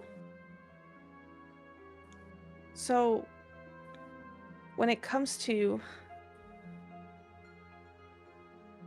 being here at this school, kind of looks around and like down towards the center of campus that has the magical gazebo.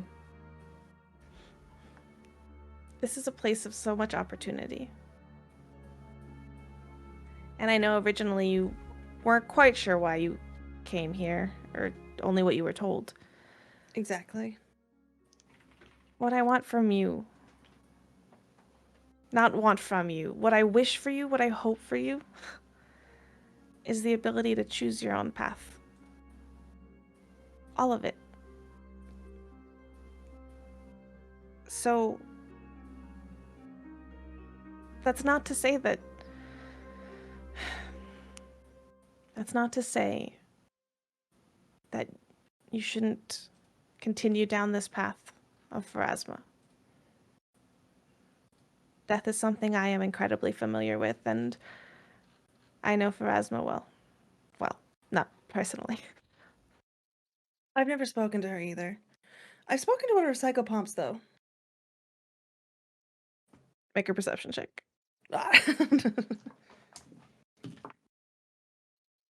Ooh, that is a bad roll, but that's a 16. There's a quick glance away from you, and then back. All I'm saying is, Pharasma chose you. You could choose.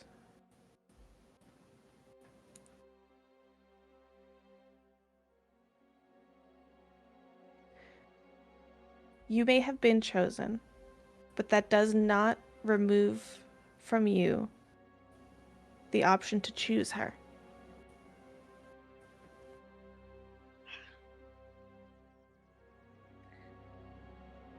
I don't know if that's entirely true.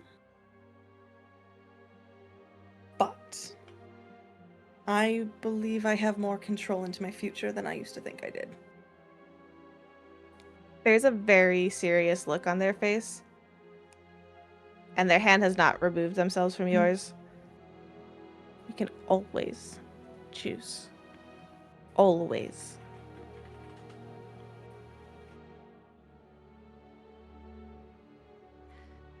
The last time I even started to veer was when the psychopomp came around, and she's going to kind of like put her hand on top of her other hand and go, "Don't think I didn't notice the look." But I veered to the wrong side of things, and And then she does move up and just kind of rub. I can't remember which side it's on off the top of my head. I think that's right. She caused me pain. So I don't think I have complete freedom. But as long as I stay within the avenue, I can do what I want with it. Tall person, white dress, spider, Spidery in nature? mask. Completely terrifying? Yes. They shrug at that a little bit. Well, I mean, she was causing me pain at the time. No, of course. But I take it you have also encountered this being. Yeah. So, been meaning to talk to you about it. Mm-hmm. They had some questions. About? They asked. I will clarify.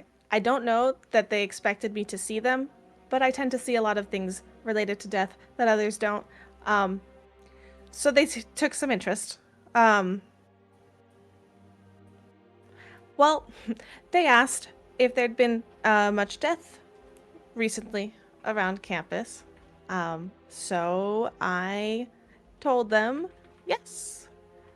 And, started listing every bug and creature that had been a part of some of the attacks on campus. And when they got tired of that, they asked if anybody here worshipped the Grey Master.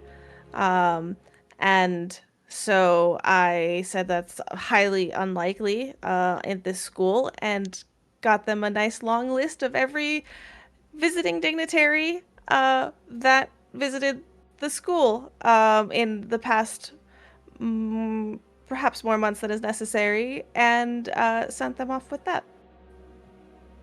Does Arafe know who the Grey Master is? Make me a society or religion check. Because I was going to say, Star had no idea who this is. So you said society or what was the other one? Religion. They're probably the same. No, religion's higher. I'm going to hero point that. Because I'm not taking a 3. I'm not taking a 3. Goodbye, all your hero points. There we go. 27. oh, I got the GM weight. I got a sheet for you. Yeah. I think it's a shock to hear it, and a confusion too. The Grey Master, Black Fingers, Reaper of Reputation. This god goes by many a name. The common one being Norgorber. Norgorber. Oh, sheesh. I didn't know who we were talking about until I heard that name. And then the other 3 of us are like, who? 2070, son? 27. From a religious perspective, Norgorber is an individual, one of the few of mortals who have assumed godhood through the test of the Starstone, which is a bunch of lore that, if you don't know, that's okay. I will be. You're sending me down. Kelleen's the best. So. Caden Kelleen is fabulous. Me down a rabbit hole here. So yes, the thing about Norgorber is, unlike Iomade and Caden Kelleen, the other gods that have the mortals that have become gods through the Starstone, the Norgorber's past, their life before their ascension, is a big mystery. Their entire thing is secrecy. He is known as the Master of all secrets.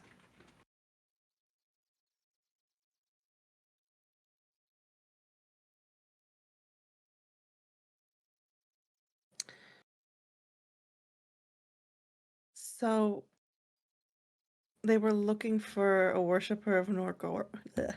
Norgorber. It's hard to say. With a gray mask. Weird Pokemon. Yeah. Which was odd, but I really don't think anybody on campus would be. They said a dragon smelled something. That is probably Overnosa. Oh, like you see them like put it together themselves. Like, oh, I just thought. No, wow, okay, that makes sense. I smelled something sounds like a smarmy thing that Overnosa would say. They laugh. They genuinely laugh. When they came, they were asking me about Tao. Oh.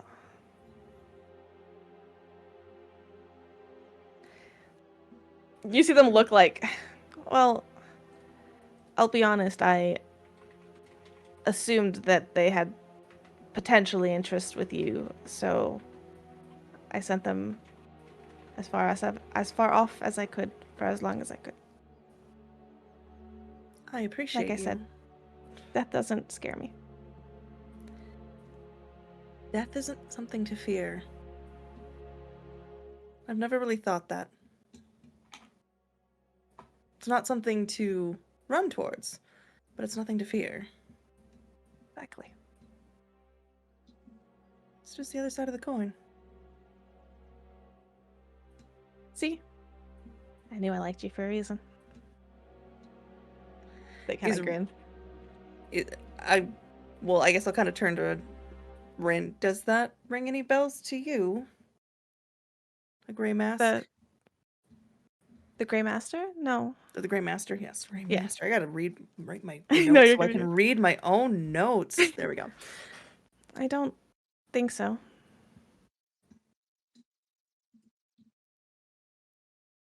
There's too much weird stuff around us. There is. Did the psychobomb hurt you? Oh, no. Oh, good. Okay. No, they're intellectual folk. They like to pride themselves on their wits. So, I know how to play that game. You do. You very much do. For sake of time, we fade out of this conversation as they continue to hang out with you for a little bit before eventually they have to get to class. Down the ways of time, cross these weeks of downtime. One last thing, Arafe. A letter gets delivered to you. Oh. that look of processing was beautiful. I sent that a long time ago. And I don't know if I told the listening crowd what it said. I don't think you did. Because I don't think I know what it said. Why don't you share? So, after I started to get a little bit of my memory back, and then I started to realize that Rin wasn't Yafira, she was Rin, which is the name of the demon. I sent a letter to Infar that just said, I know. To see what he would say back. And that letter arrives at some point. I'll let you fit it in whenever you so choose.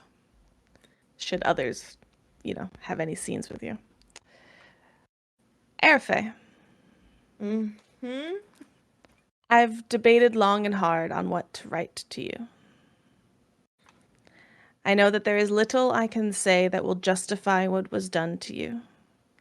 And I know not if you even wish to hear from me. Nevertheless, please know that should you wish to find me and talk, I continue to remain here in the village that raised you as best it could. But if talking is not what you seek, then perhaps this will help. The visiting man who offered his help and the ritual went by the name of Ajbal. Signed Infar. I got a name, y'all. How do you spell that? Ajbal. Oh. He's an oddball. I was literally gonna just type that into the chat. You said I got a letter and I felt my heart drop to my butt. Your what? Down. All We the said way. toilet earlier. Not even like my stomach, just all the way down. All the way down. And you sit with that letter as we turn to somebody else for some downtime. And yes, I'm going to be leaving cliffhangers basically on each and every one of you, and it's great and delicious.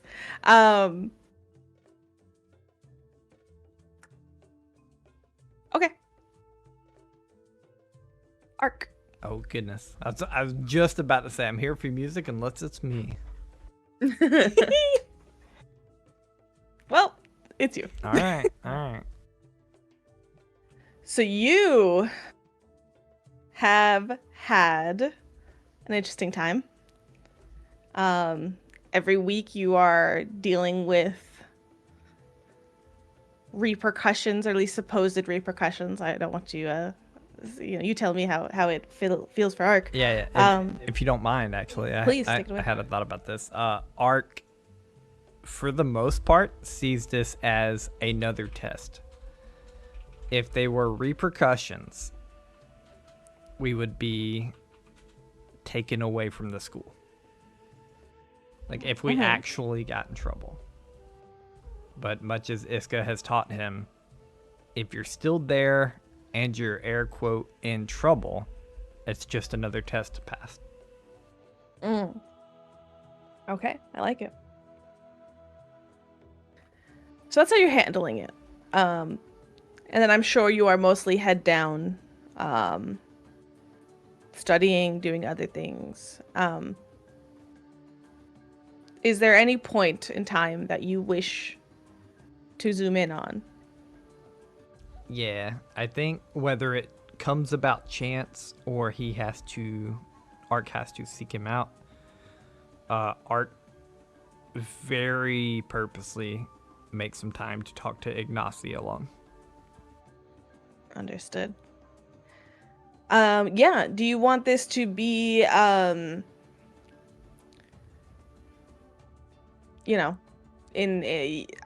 the option of finding them, in their room, or during, whether that is crafting hours at the makerspace, It'd be in one of our rooms or like on a rooftop at night or something. Like Arc makes it very, very significant purpose to make sure they're alone. Let's say you go to Ignacy, and to ensure there is no one overhearing you, you jump up in the spire dormitory, up using the one magical spire, up to the roof, and kind of climb up to a spot. Yeah. You wanted to talk to me? Yes. You came on our last mission, which I was applauding you for, in my mind. And then you went to Genotimo afterwards. And he just kind of trails off. You see him raise an eyebrow. Yes? Which I was applauding in my mind. You see the smile. There was like the smallest hint of a smile, because they've known now to not expect, like, if Arafe were to have said that, he would assume there would be like, and how could you, right? And they were very purposely like, yes, and for you. And then that kind of breaks into a smile. Yeah. And it seems the best move to further yourself. Indeed. It worked. Was that your purpose prior? Can you clarify my purpose prior to what? Why did you ask us to help us? Ask us to help you. A bit of your advice, like you said, and my own curiosity that I felt should be satisfied. I did, like I said, honestly, find some alchemical worry in the makerspace. Instead of going to my own cohort, I wanted to see how yours would handle it. I took the opportunity to learn and see how you pursued your leads. And how do you feel we handled it? Oddly. Really? Quite. Ark lets the silence sit for like 5 or 6 seconds, and then he'll make eye contact, which is hyper rare for Ark. And he'll say, "Maybe you're not who I thought you were." Who'd you think I was? And who do you think I am? Ark like 100% mimics the smile that Ignacy gave him earlier.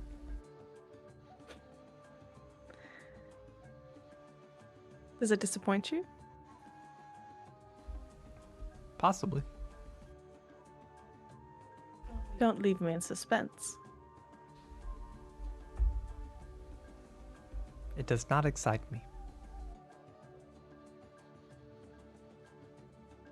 You see him have to like look down and like withhold immediate reply. No, actually, what does excite you, Ark?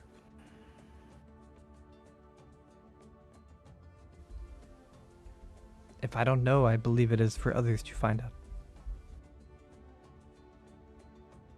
Say that again for me, the GM. If I don't know, I believe it is for others to find out.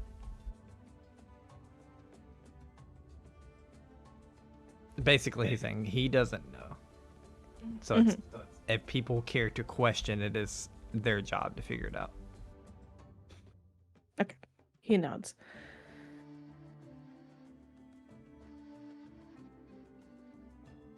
How do you think your cohort handled the situation? Is it your ideal way? No, if you're speaking of Hideaki, he handled it very poorly. Nods. I believe they were overcome by emotions. Likely of Tau, scared they were going to die. Watches you for a second. And if giving 0 emotions, I don't believe they would have made the same choice.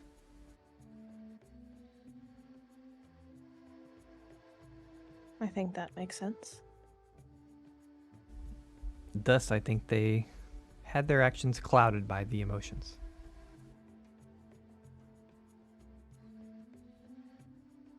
Do you think the group with their emotions hold you back?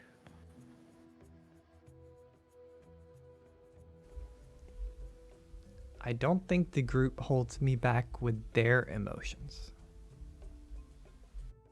He lets the silence hang for a long time. He rocks back and forth a little, probably sitting cross-legged. I do think they are attempting to hold me back with mine.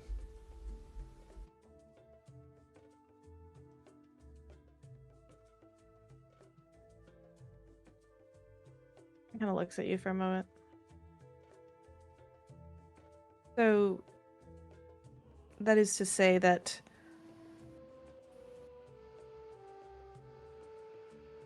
they are trying to affect or impact your emotions? With a question mark at the end. Yes, they've said it. They think I should learn them. Overcome them. I see. But emotions, from what I have seen, lead many to be hypocritical.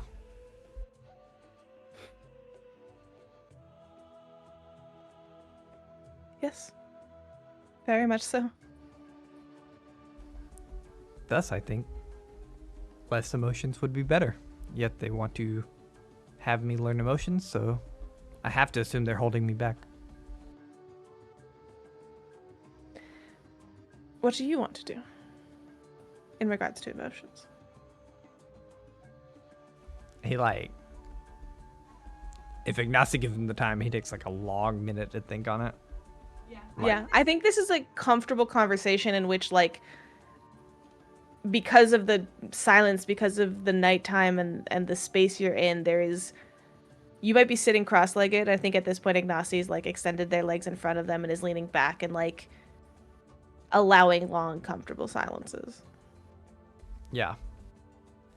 Yeah, Art gives it a solid 50, 60 seconds. And finally comes in and says, as far as my emotions, I don't know. To have people close to me, others tell me it is necessary to have and control the emotions. For what I think is the optimal purpose, I see no reason.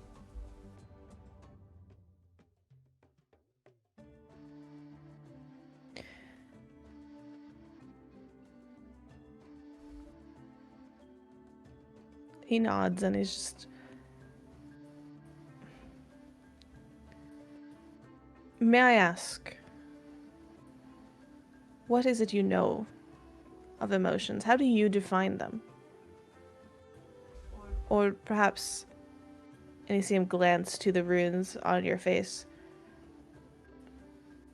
are there any emotions that you have come to familiarize yourself with?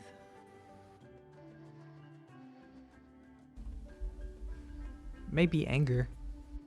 I think they said I attempted to attack Arafe once, though. I don't quite remember it. I do remember her ending up on the ground, and everything they said makes sense. Anger is a overpowering emotion, and you see he like is looking down and like thinking of himself in this moment. Sure. I'm certain that is what partially For what me. led Hideaki to burn half the garden down.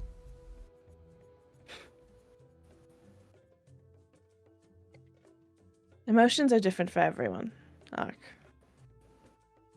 Anger for you is likely different than anger from me and anger from Hideaki.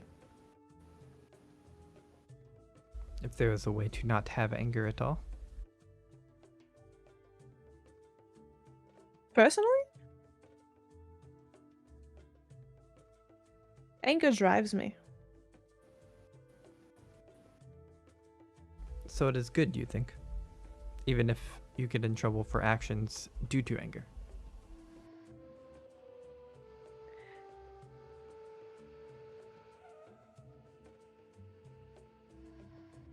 To me, and only to me, he makes a point of clarifying.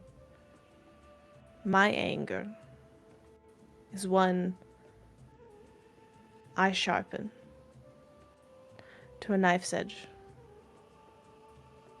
It's one I use as a tool, molded to my hand to do with what I wish. If anger were to cause me to raise my hand to strike when I didn't wish it so, then I am not in control. And I hate not being in control. So instead, I take it and I make it my own. Which is to say that I don't agree with anger if it is used in a large explosion, hypothetically, or metaphorically. So you would say Hideaki's judgment was clouded by emotion? I would. That is a skill issue.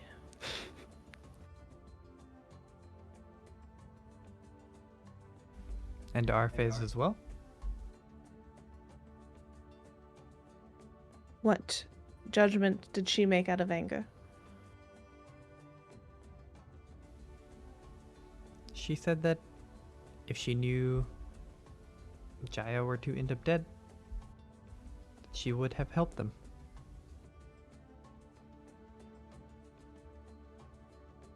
Wait, Am I wrong? I think so. No.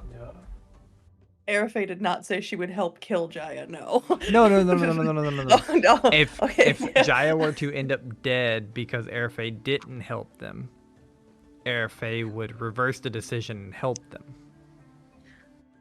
Yes. Yes.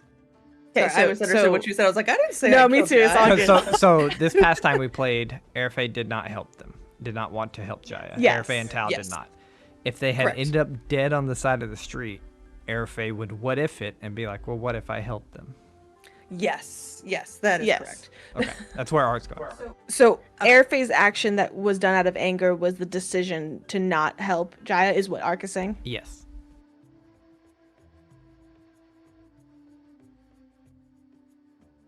Ark shrugs. Or Ark. Shush. God damn it. I looked at the word Ark. And I said it. Ignacy shrugs. I couldn't tell you. I think there is... It's too easy to rabbit hole with what ifs.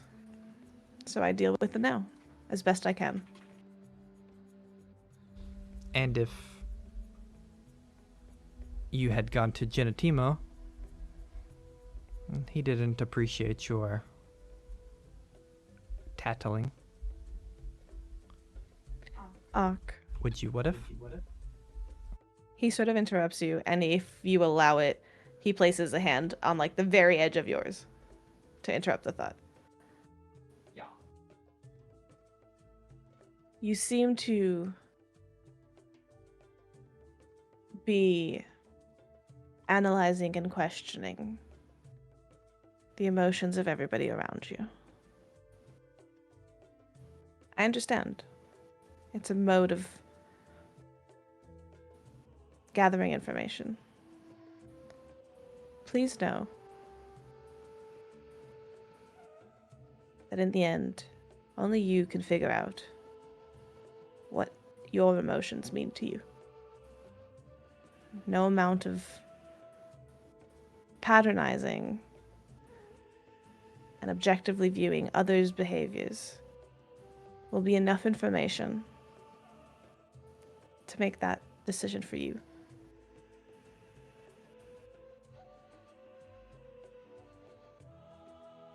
Art kind of looks and gives like a sitting cross-legged, gives like a little fourth bow, a quarter bow,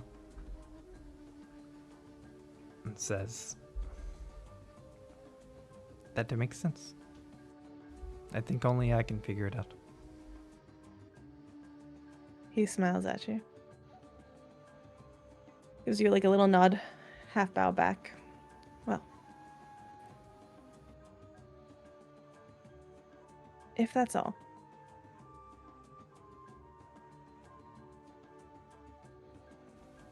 Sure. Have a good night. Retracts his hands from you. And kind of, with a flash of flair that you find unnecessary, but perhaps something else, he walks down like the edge of the roof, turns to you, gives you a bow, and just like steps off the back of the roof like with way too much confidence and just like goes down. For sure. Ark returns the bow. And you see a flash of purple coat fade out. I knew he was Batman. And I was about to say, what? There's so many. You got Howl, you got Batman, you got Aladdin, you got like. Okay. Ignacy So just like, hold on, you- gonna anime this. What only the camera and the audience sees as Ignacy returns to his room is him shut the door behind him, press his back against the door, let out a heavy breath, and just run a hand over his face. And with that, a little later, whenever, in this downtime, at some point, we return to Ark's room in the Sprout House. Now, with a mirror that hangs within. Probably a more recent addition. For his emotion runes. It is an evening like any other. You are done for the day. Classes are over.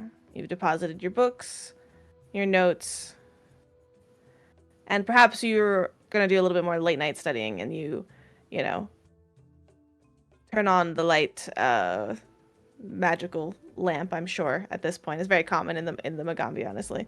And go to kind of pull your chair out and sit down. Something at the corner of your eye catches your attention. Movement of a kind. He will snap his head to it. There's nothing there in the room. You're looking for a second. It takes you another moment before you see it's the mirror. The surface of it is shimmering a little, like swirling almost.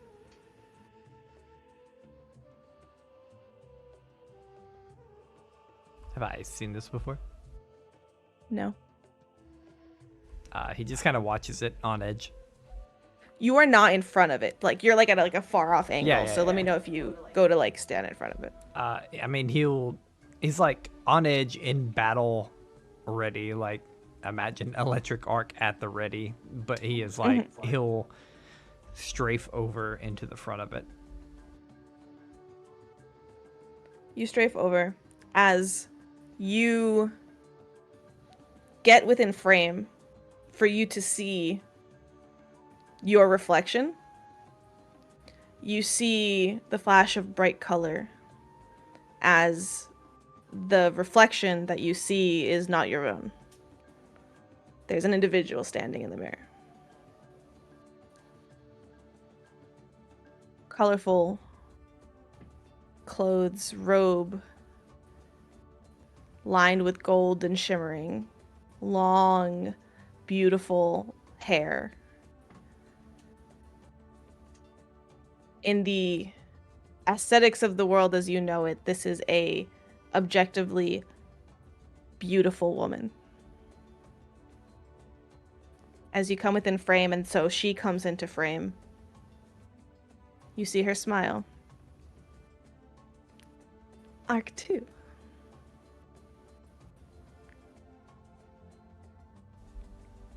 Yes. I don't mean to alarm you. I simply wanted to chat. I've heard a lot about you. Oh, my name is Queen Sorshan. And she gives you a nod. And we'll just go ahead and fade to black right there. Hey. How are we doing on time? All right. We got some more in here. I don't care if we're here all night. We're gonna continue. Hideaki.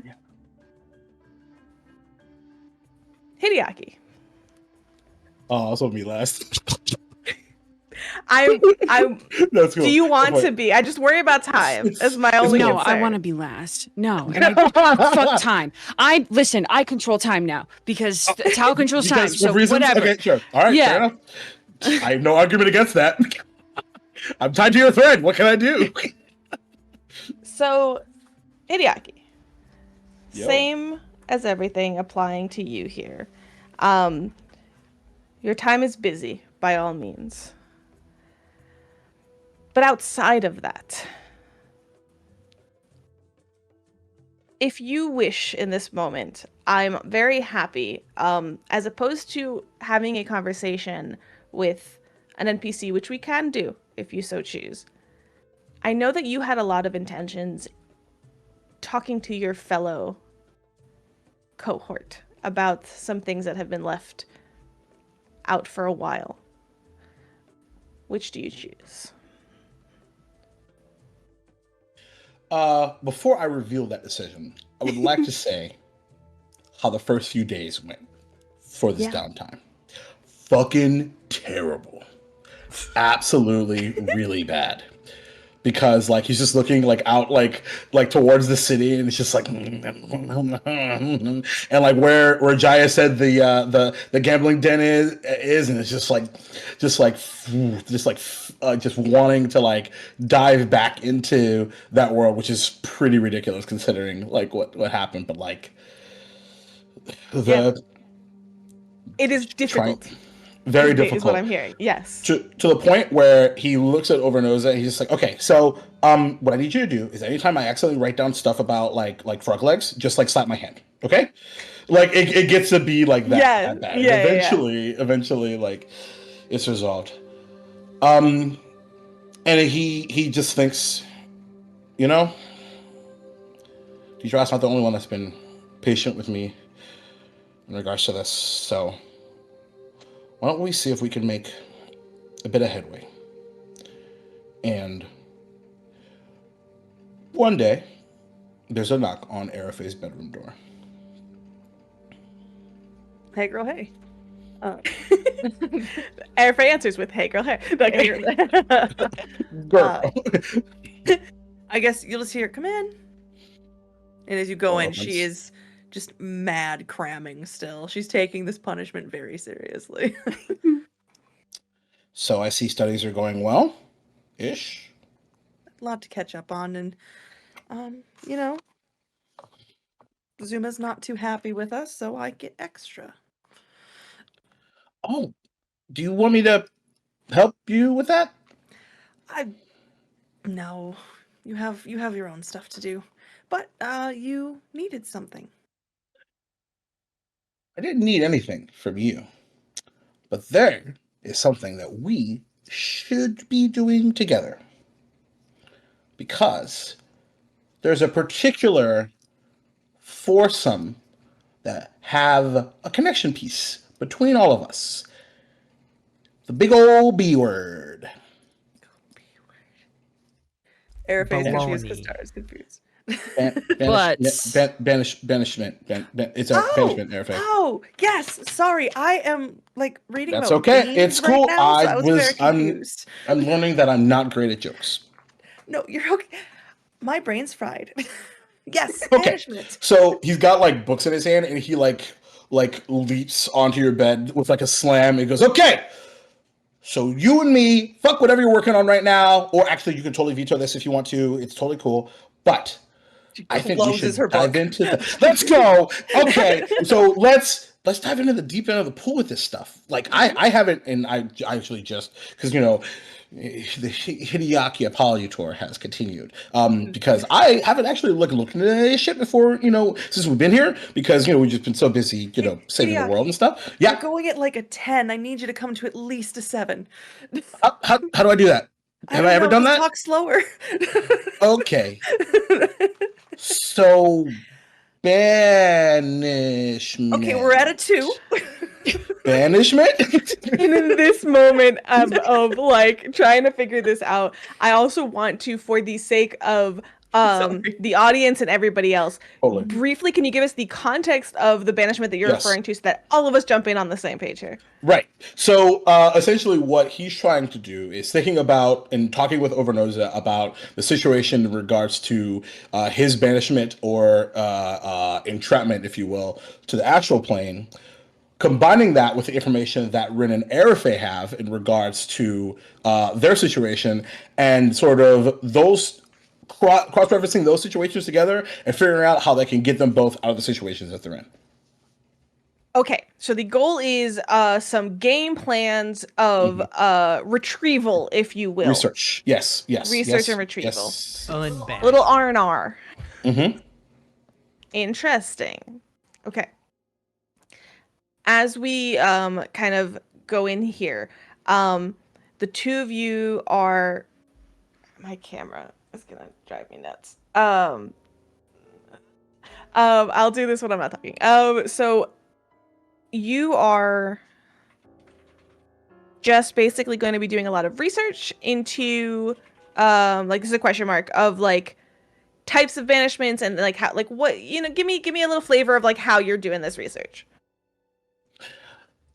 So like it's like the commentary is like, okay, so like typically the spell banishment is about forcefully returning someone to their home plane, but that's kind of the opposite of what happened to Overnoza. Overnoza was sort of banished from this plane to the astral plane and can't get back. And then like he's like, okay, well then how did the banishment work for Rin if you did the banishment, whatever it is, and then like sort of diving into the planar aspects of the differences and sort of see if there's a meeting in the middle somewhere.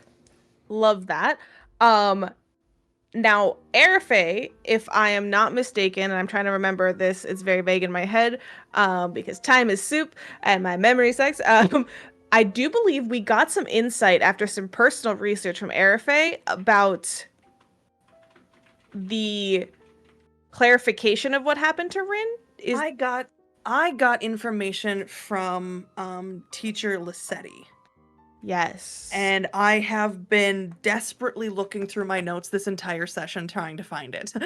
That's okay. It was imprisonment. I think I figured out it was for Rin. That sounds right.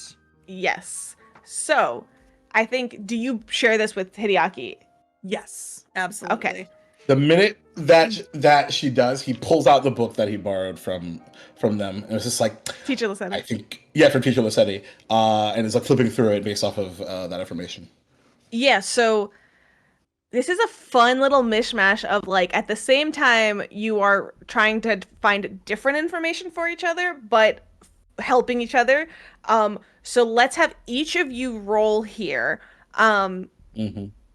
Oh, if there is a specific lore that you want, you can do so. Otherwise, I think this is going to be very heavily magic based. So Arcana. Absolutely. Or No. Occult. Okay.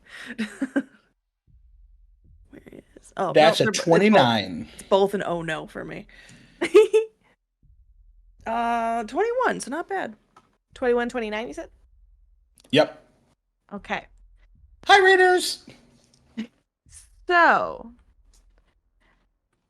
you start this off with literally, like, tossing the banishment books, realizing, hold on, there's a different spell here. And you kind of deep dive into imprisonment. So, there's a couple of things that come to light from this.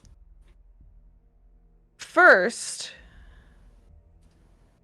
I don't remember all the information I gave you with imprisonment the first time, so if I'm repeating anything, I apologize. No, please go for it, because I can't find it.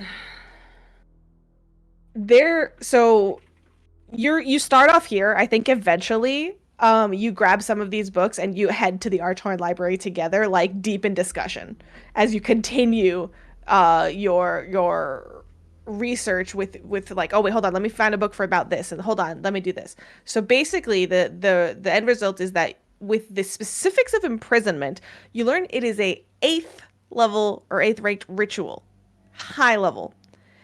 You've done rituals, you know how difficult they are. When you at first don't find much about this, you have to, like, ask. And if you want, you will even like go to Teacher Ott and get some of the more like restricted, like his assistance with at least referring to some of the restricted books that are in the immediately the name of their office building, which is now not in my head. Fine. And you learn and I'm gonna like both mechanically and not, the primary check to do a ritual like this requires you to be legendary in Arcana. High level. Couple things come from that. You are relatively confident, Arafe, that this is what Archibald. was done for you. Yeah. And you're very confused. Because now there's one of two things that you have to entertain. Were you that powerful?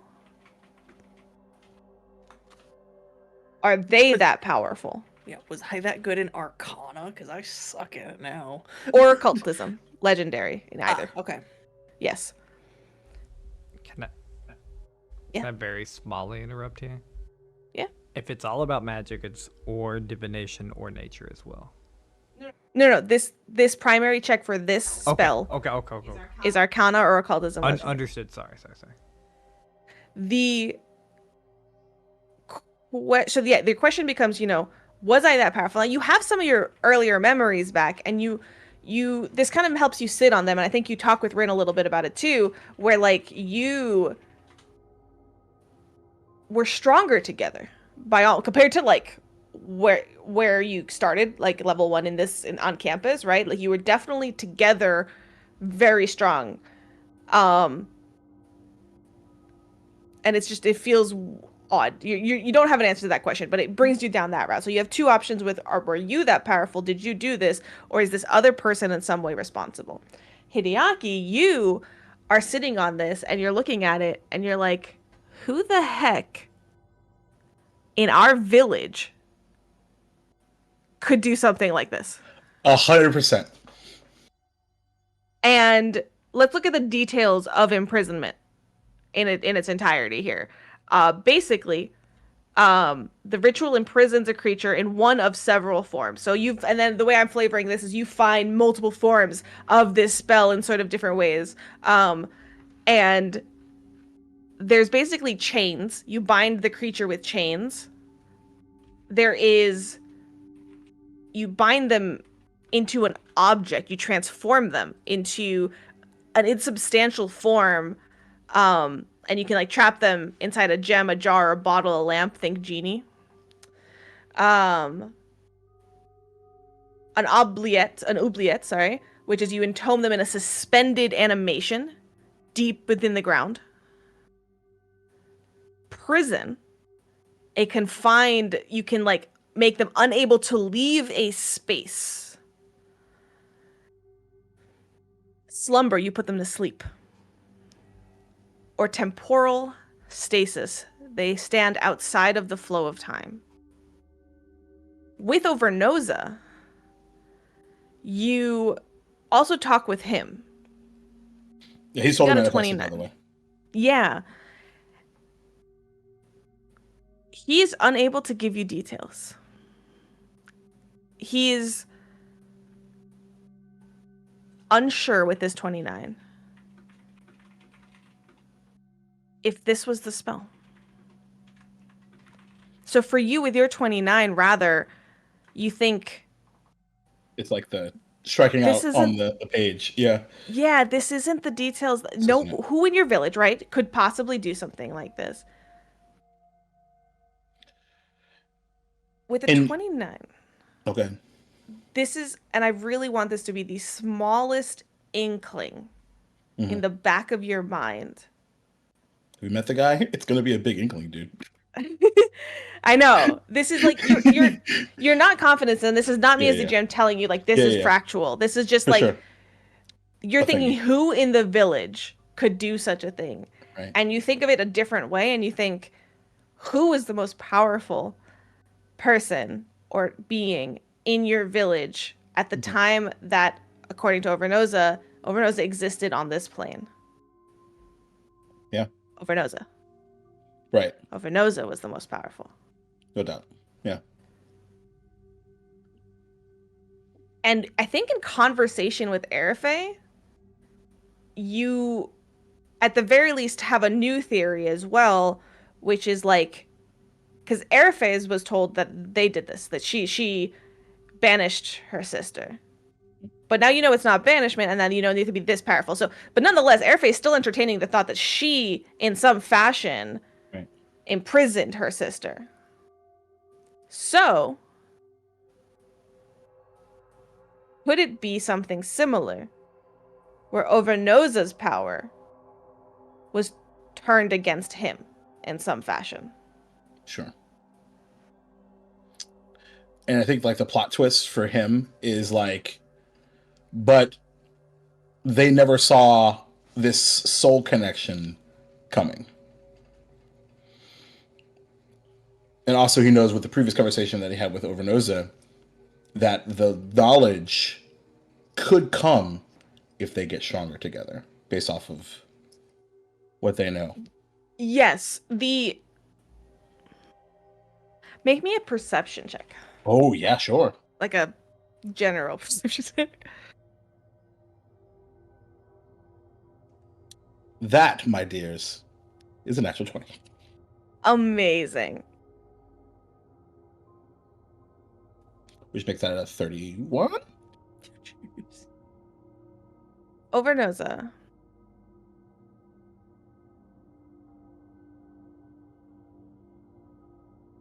Overall is doing his best to help you. There's certain questions, certain details that you feel and know that he's choosing not to answer.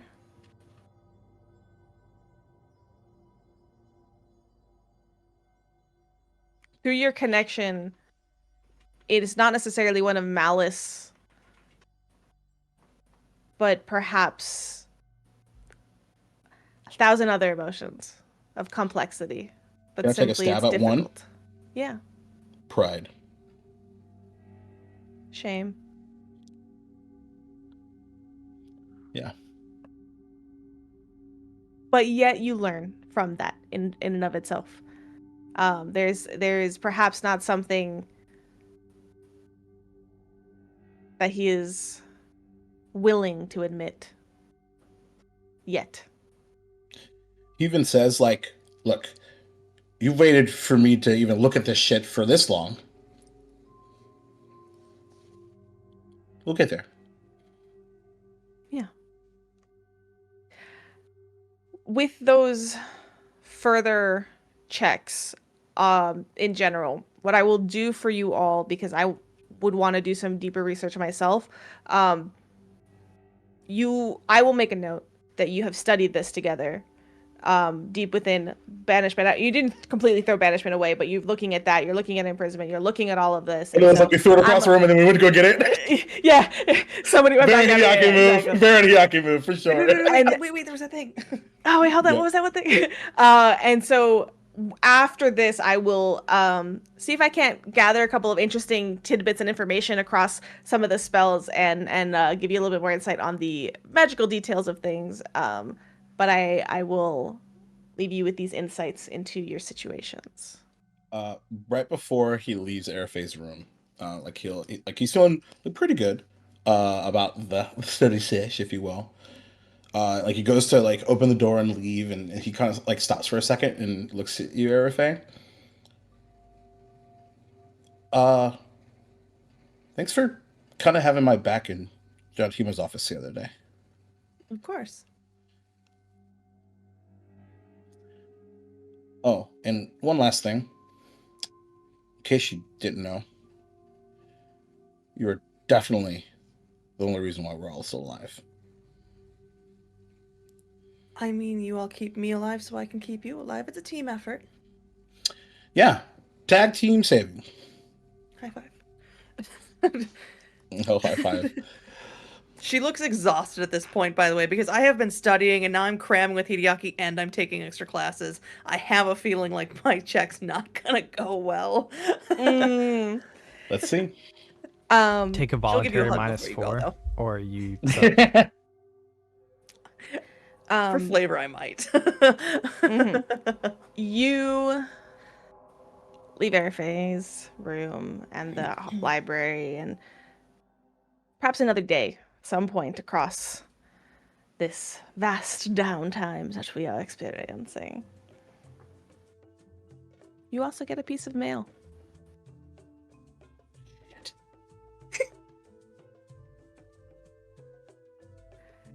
Dear Hideaki, I hope you're doing well.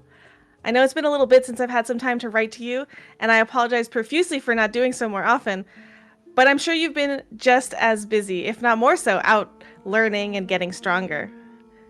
In terms of updates from the village, overall, I think things have been okay. I think, in a way, you leaving with the Watcher was a moment of change for everyone here. In subtle ways at first. But that's the way of things, right? Subtle builds on subtle until suddenly you're no longer really working in agriculture. Oh, sorry, I should explain. So I started volunteering some of my free time to help organize things at the meeting house with the Council of Elders. And obviously your dad, I mean, the chief, knows me well. So after he came back from visiting you, he started asking me more questions. Just my opinion on things, really, like how the tomatoes were doing and if we should try planting extra for trade. But over time, he started asking me more and more questions. And eventually, you are not going to believe this, he opted to break the tradition of the choosing ceremony. Hideaki, I was in shock for like a week. But the rest of the elders also agreed, so though I was placed in agriculture, I'm a council assistant now. It's been mostly paperwork, filing things away, getting records out, bringing everyone tea during the meetings, but I've been learning a lot too. Wait, okay, let me stop myself from rambling about the boring bits. This was the one big thing that I wanted to share with... There was one big thing that I wanted to share with you too. I saw the letter you sent him a while back, where you mentioned trade agreements. And that got the whole council thinking critically about our current trade agreements.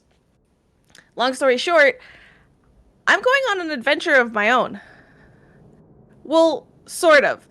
It's not like you, off at a big magic school, haha, but still, I never really thought I'd leave the village at all. But here we are. I'm going to meet with a potential new trade partner, some consortium, I think they're called.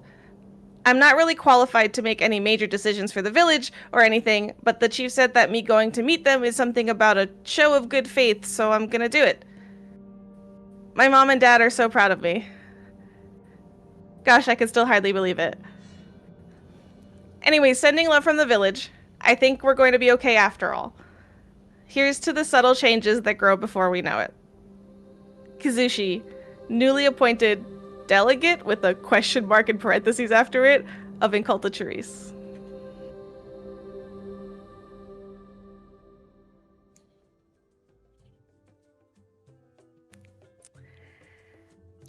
He just cries and cries. And he just says, we're making moves. We're making moves. Halyatya, how we doing? I'm feasting. I'm just... It's been so tasty hanging out over here and just hearing all these cool little secrets and like... It's just so... Delicious. It's great.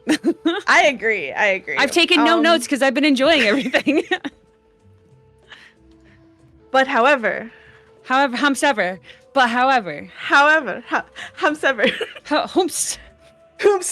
ever. It's your turn. It's me. So for you, we have something we actually kind of hinted at the very beginning of the session, last episode for the podcasters, and that is that Nim was going to give a message to your patron. And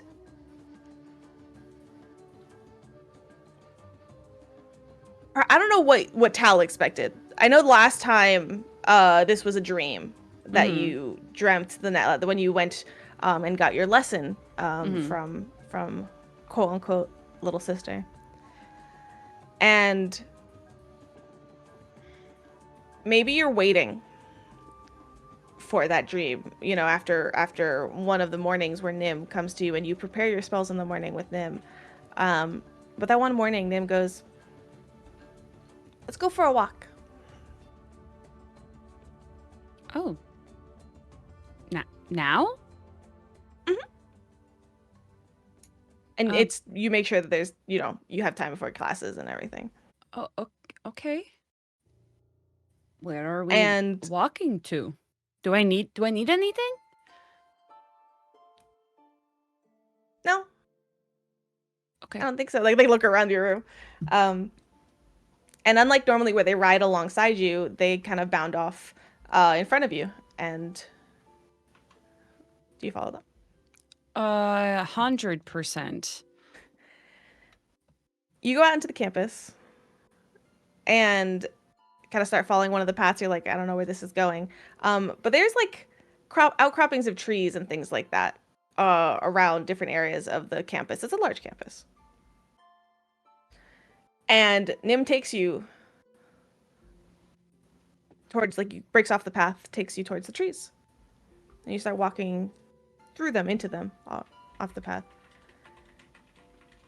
You're walking through the trees for a while, and you're like, okay, but campus isn't that big. And these woods are not this big. And you're hit by the familiarity of coming out of the woods so long ago. As you start walking in, and the mist and the fog starts welling up at your feet, and you recognize you fully awake, walking towards your patron, physically here, once more. And eventually, as the trees get thicker, and even though you know it is daytime, it gets dark. You are met dimly from far away, the light of a fire that you are familiar with. And as you continue, Nim, bounding off through the trees, eventually settles down in front of you again, and this time more carefully picks their way so that you don't lose them through the fog.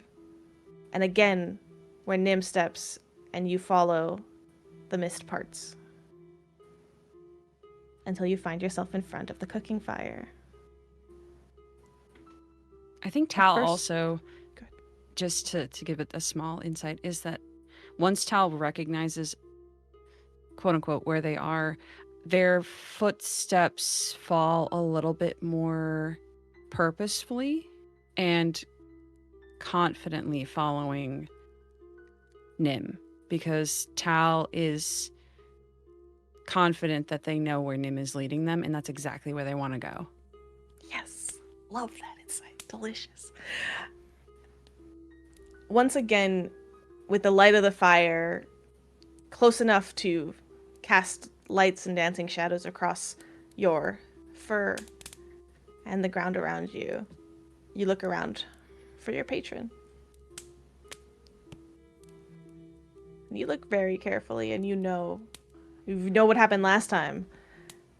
You know that they are there, and you look carefully at each shadow. It doesn't matter, because you swear you've looked there when eventually shadow parts itself away from the shadow of a tree, and the looming form of this massive Norn reaches forward, and with like a creak of like weary bones sits down on a little stool in front of the fire, and this massive figure and this small stool making her bend almost like double in half her size, like knees drawn up, very like kind of coming down to your level. Hello, dear one. Tal's still taken aback by the sheer size of this being, because Tal is small. but they do their best to compose themselves, and I think for the first time give the Norn a slight bow in, like, not quite reverence, but like a respect that hasn't been there before. Mm. Not a lot, but it's there. Yeah, no, this is delicious for me on many reasons. Okay. So make me. No, not yet. Hold on.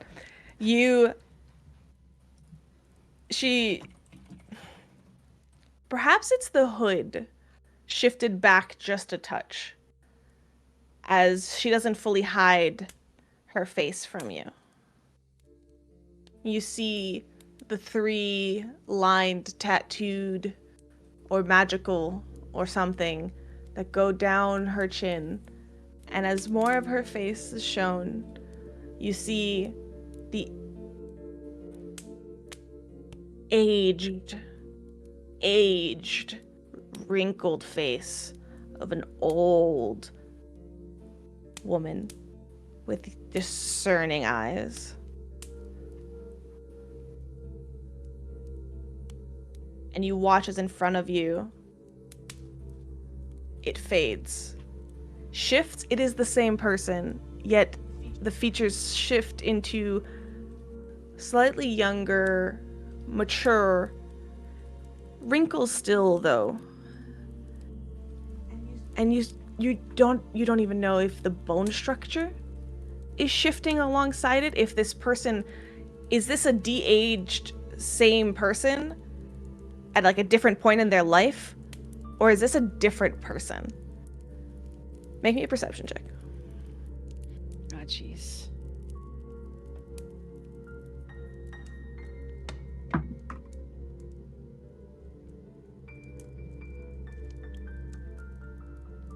not gonna use it now. 13.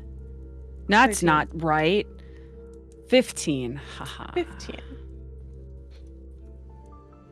Yeah, you're unsure. You're unsure if this is that's sort of what filters through your mind, this unsureness of like, is this just hard to place? Because when something is morphing in front of you, it's like you don't have like one-for-one comparison, and it just gets a little confusing.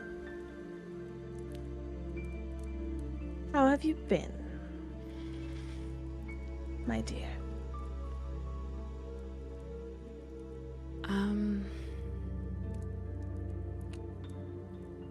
I've been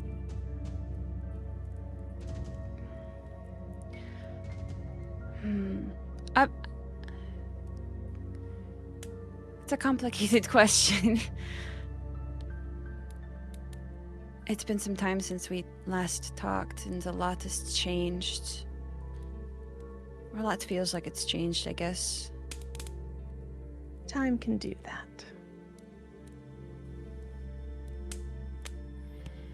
But Nim here expressed some interest on your behalf. Would that be correct? Tal nods. The forms begin to shift again. Younger now. Make me one additional perception check.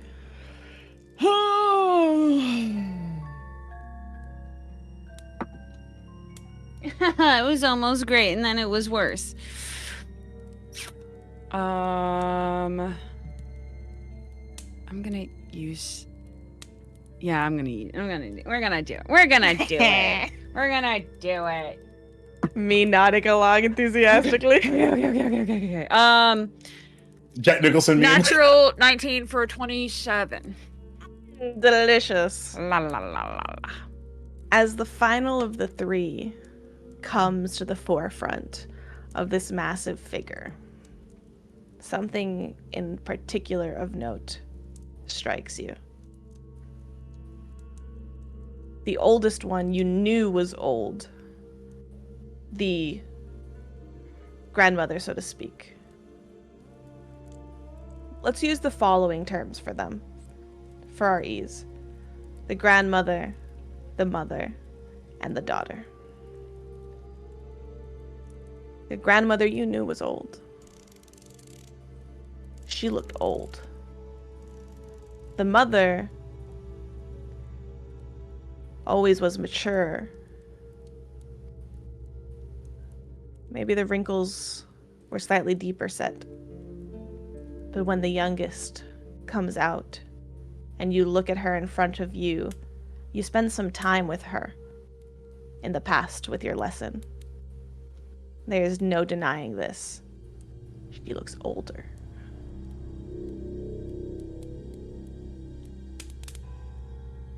But as she comes out, she smiles brightly at you. I'm really excited to see that, to hear that. Do you want to learn more? Yes.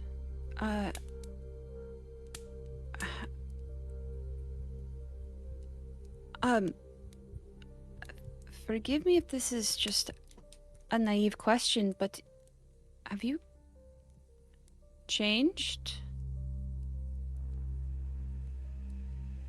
You hear the same words echoed from the mother and the daughter. Time does that.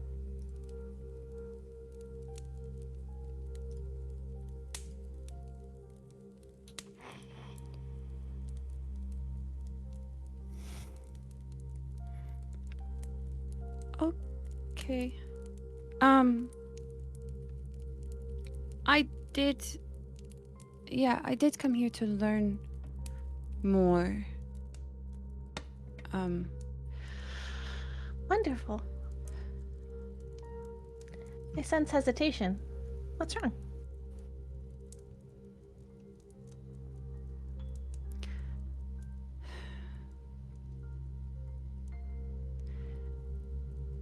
It's hard to trust you. Or any of your intentions. Because I don't really know them.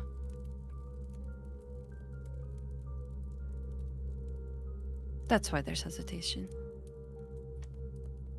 That makes sense.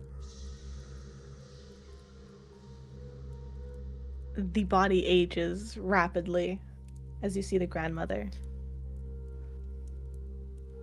That's why, my dear.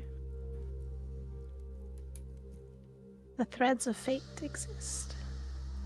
You needn't trust us. You must simply follow your fate.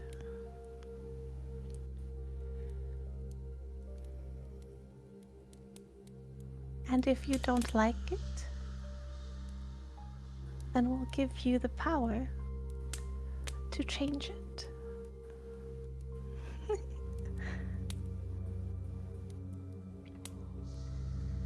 Isn't that what you want?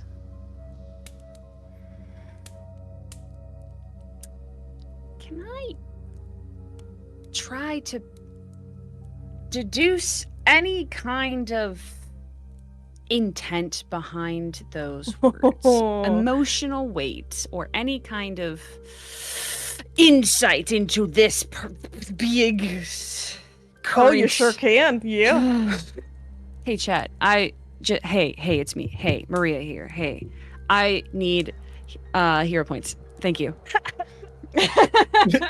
Please. That was amazing. You still have one, and I think you can only use. I love how you said that. And No, you rolled I only really fast. had one, and I just used it. Oh. Yeah. Yeah.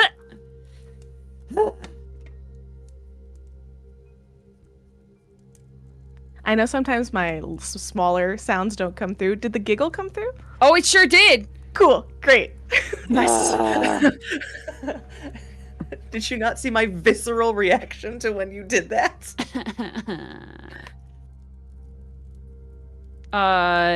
If you want to donate hero points in the Twitch channel stream, What they're you called, get? What they're did called you an get? award an owlbear nugget. All right, 3, 2, 1. Be 3, good. 2, 1. It's bad. 11. Question is it bad because you rolled bad, or because the Norn fated it as such? I hate this and I love it. Ah! You know as much as you know right now. Mm-hmm. You can Cool. fear and worry about many an option. Uh-huh. But Okay. this being is too large in presence to read well.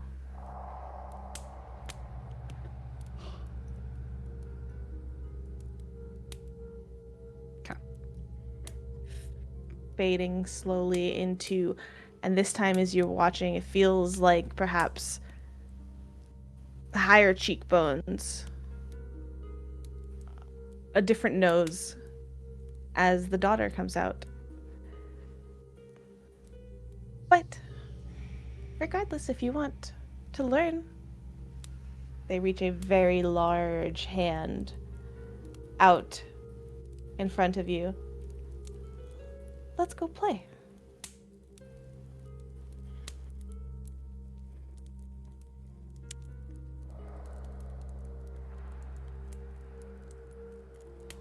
I'm actually hoping not to play this time. Because I don't want this to be a game. Okay. We can still have Then fun, we'll though. be serious. We can do that. And Towel. I don't know how big this hand is. It's not like a stepping into hand, but we'll put their teeny tiny... Yeah. What, the paw. You find yourself in a clearing, a forest, similar clearing to when you first learned your lesson. And here, you will learn a greater lesson. For you're not here to play. You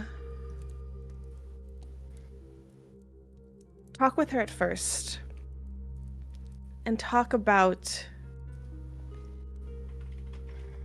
She actually starts it with the trust.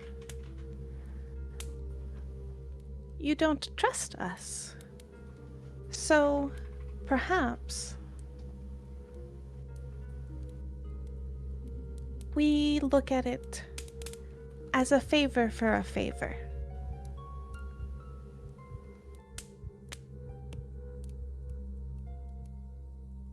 They will, over this time, teach you the return the favor hex as you get the greater lesson of favors, and you have Nim then learned Mind of Menace as you spend your time in this forest. And as you eventually end and finish up this lesson with this newfound knowledge and grasp, you find yourself over time, subtly in ways, but over the next, days and stuff of whenever you really have on-hand lessons in your classes where you're ever doing magic or anything like that, you find that the ephemeral visions of the threads around you, emerging from fellow students, comes more often into your vision. And fades and goes, but it's far more frequent than it ever was. Eventually, one of these times, briefly, you are out on campus walking from one class to another. You see Inca Root. She's sitting down on a bench with a string in her paw, playing a cat's cradle of a kind. You're struck by it partially because you've just been sensitive the past few weeks to threads, but also because she's humming a little song of some kind to herself. And then sings little bits of it. But when you look at it, and you look at her, and at first you were passing, but something in you stops to look. you see a small little spider. Content warning for spiders. That looks to be, for lack of a better way for your brain to explain this, is the smallest little spider in the midst of this cat's cradle, dancing across the threads to her song, ducking under one thread as it gets pulled through, shifting over to another, dancing on this cradle.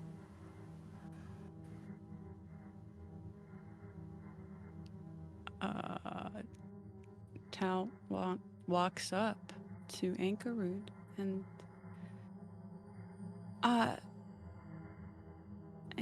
not taking eyes off of the like spider and thread and everything. Ankarud, what are you singing? Oh, of course, jumping a little bit as it jumps, the thread kind of jumps in her hands, and you lose sight of the spider, and you look, and there is no spider.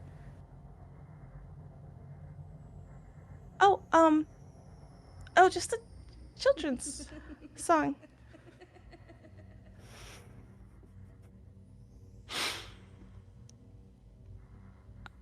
Oh, okay. It's do you know it? I can. Could you teach it to me? Yeah. And she does. And you pause between classes. You're a little late to your next class. Though there's no spider to be found anymore, and she seems completely unaware of it. The little children's song goes like this. Grandmother, grandmother, what have you spun?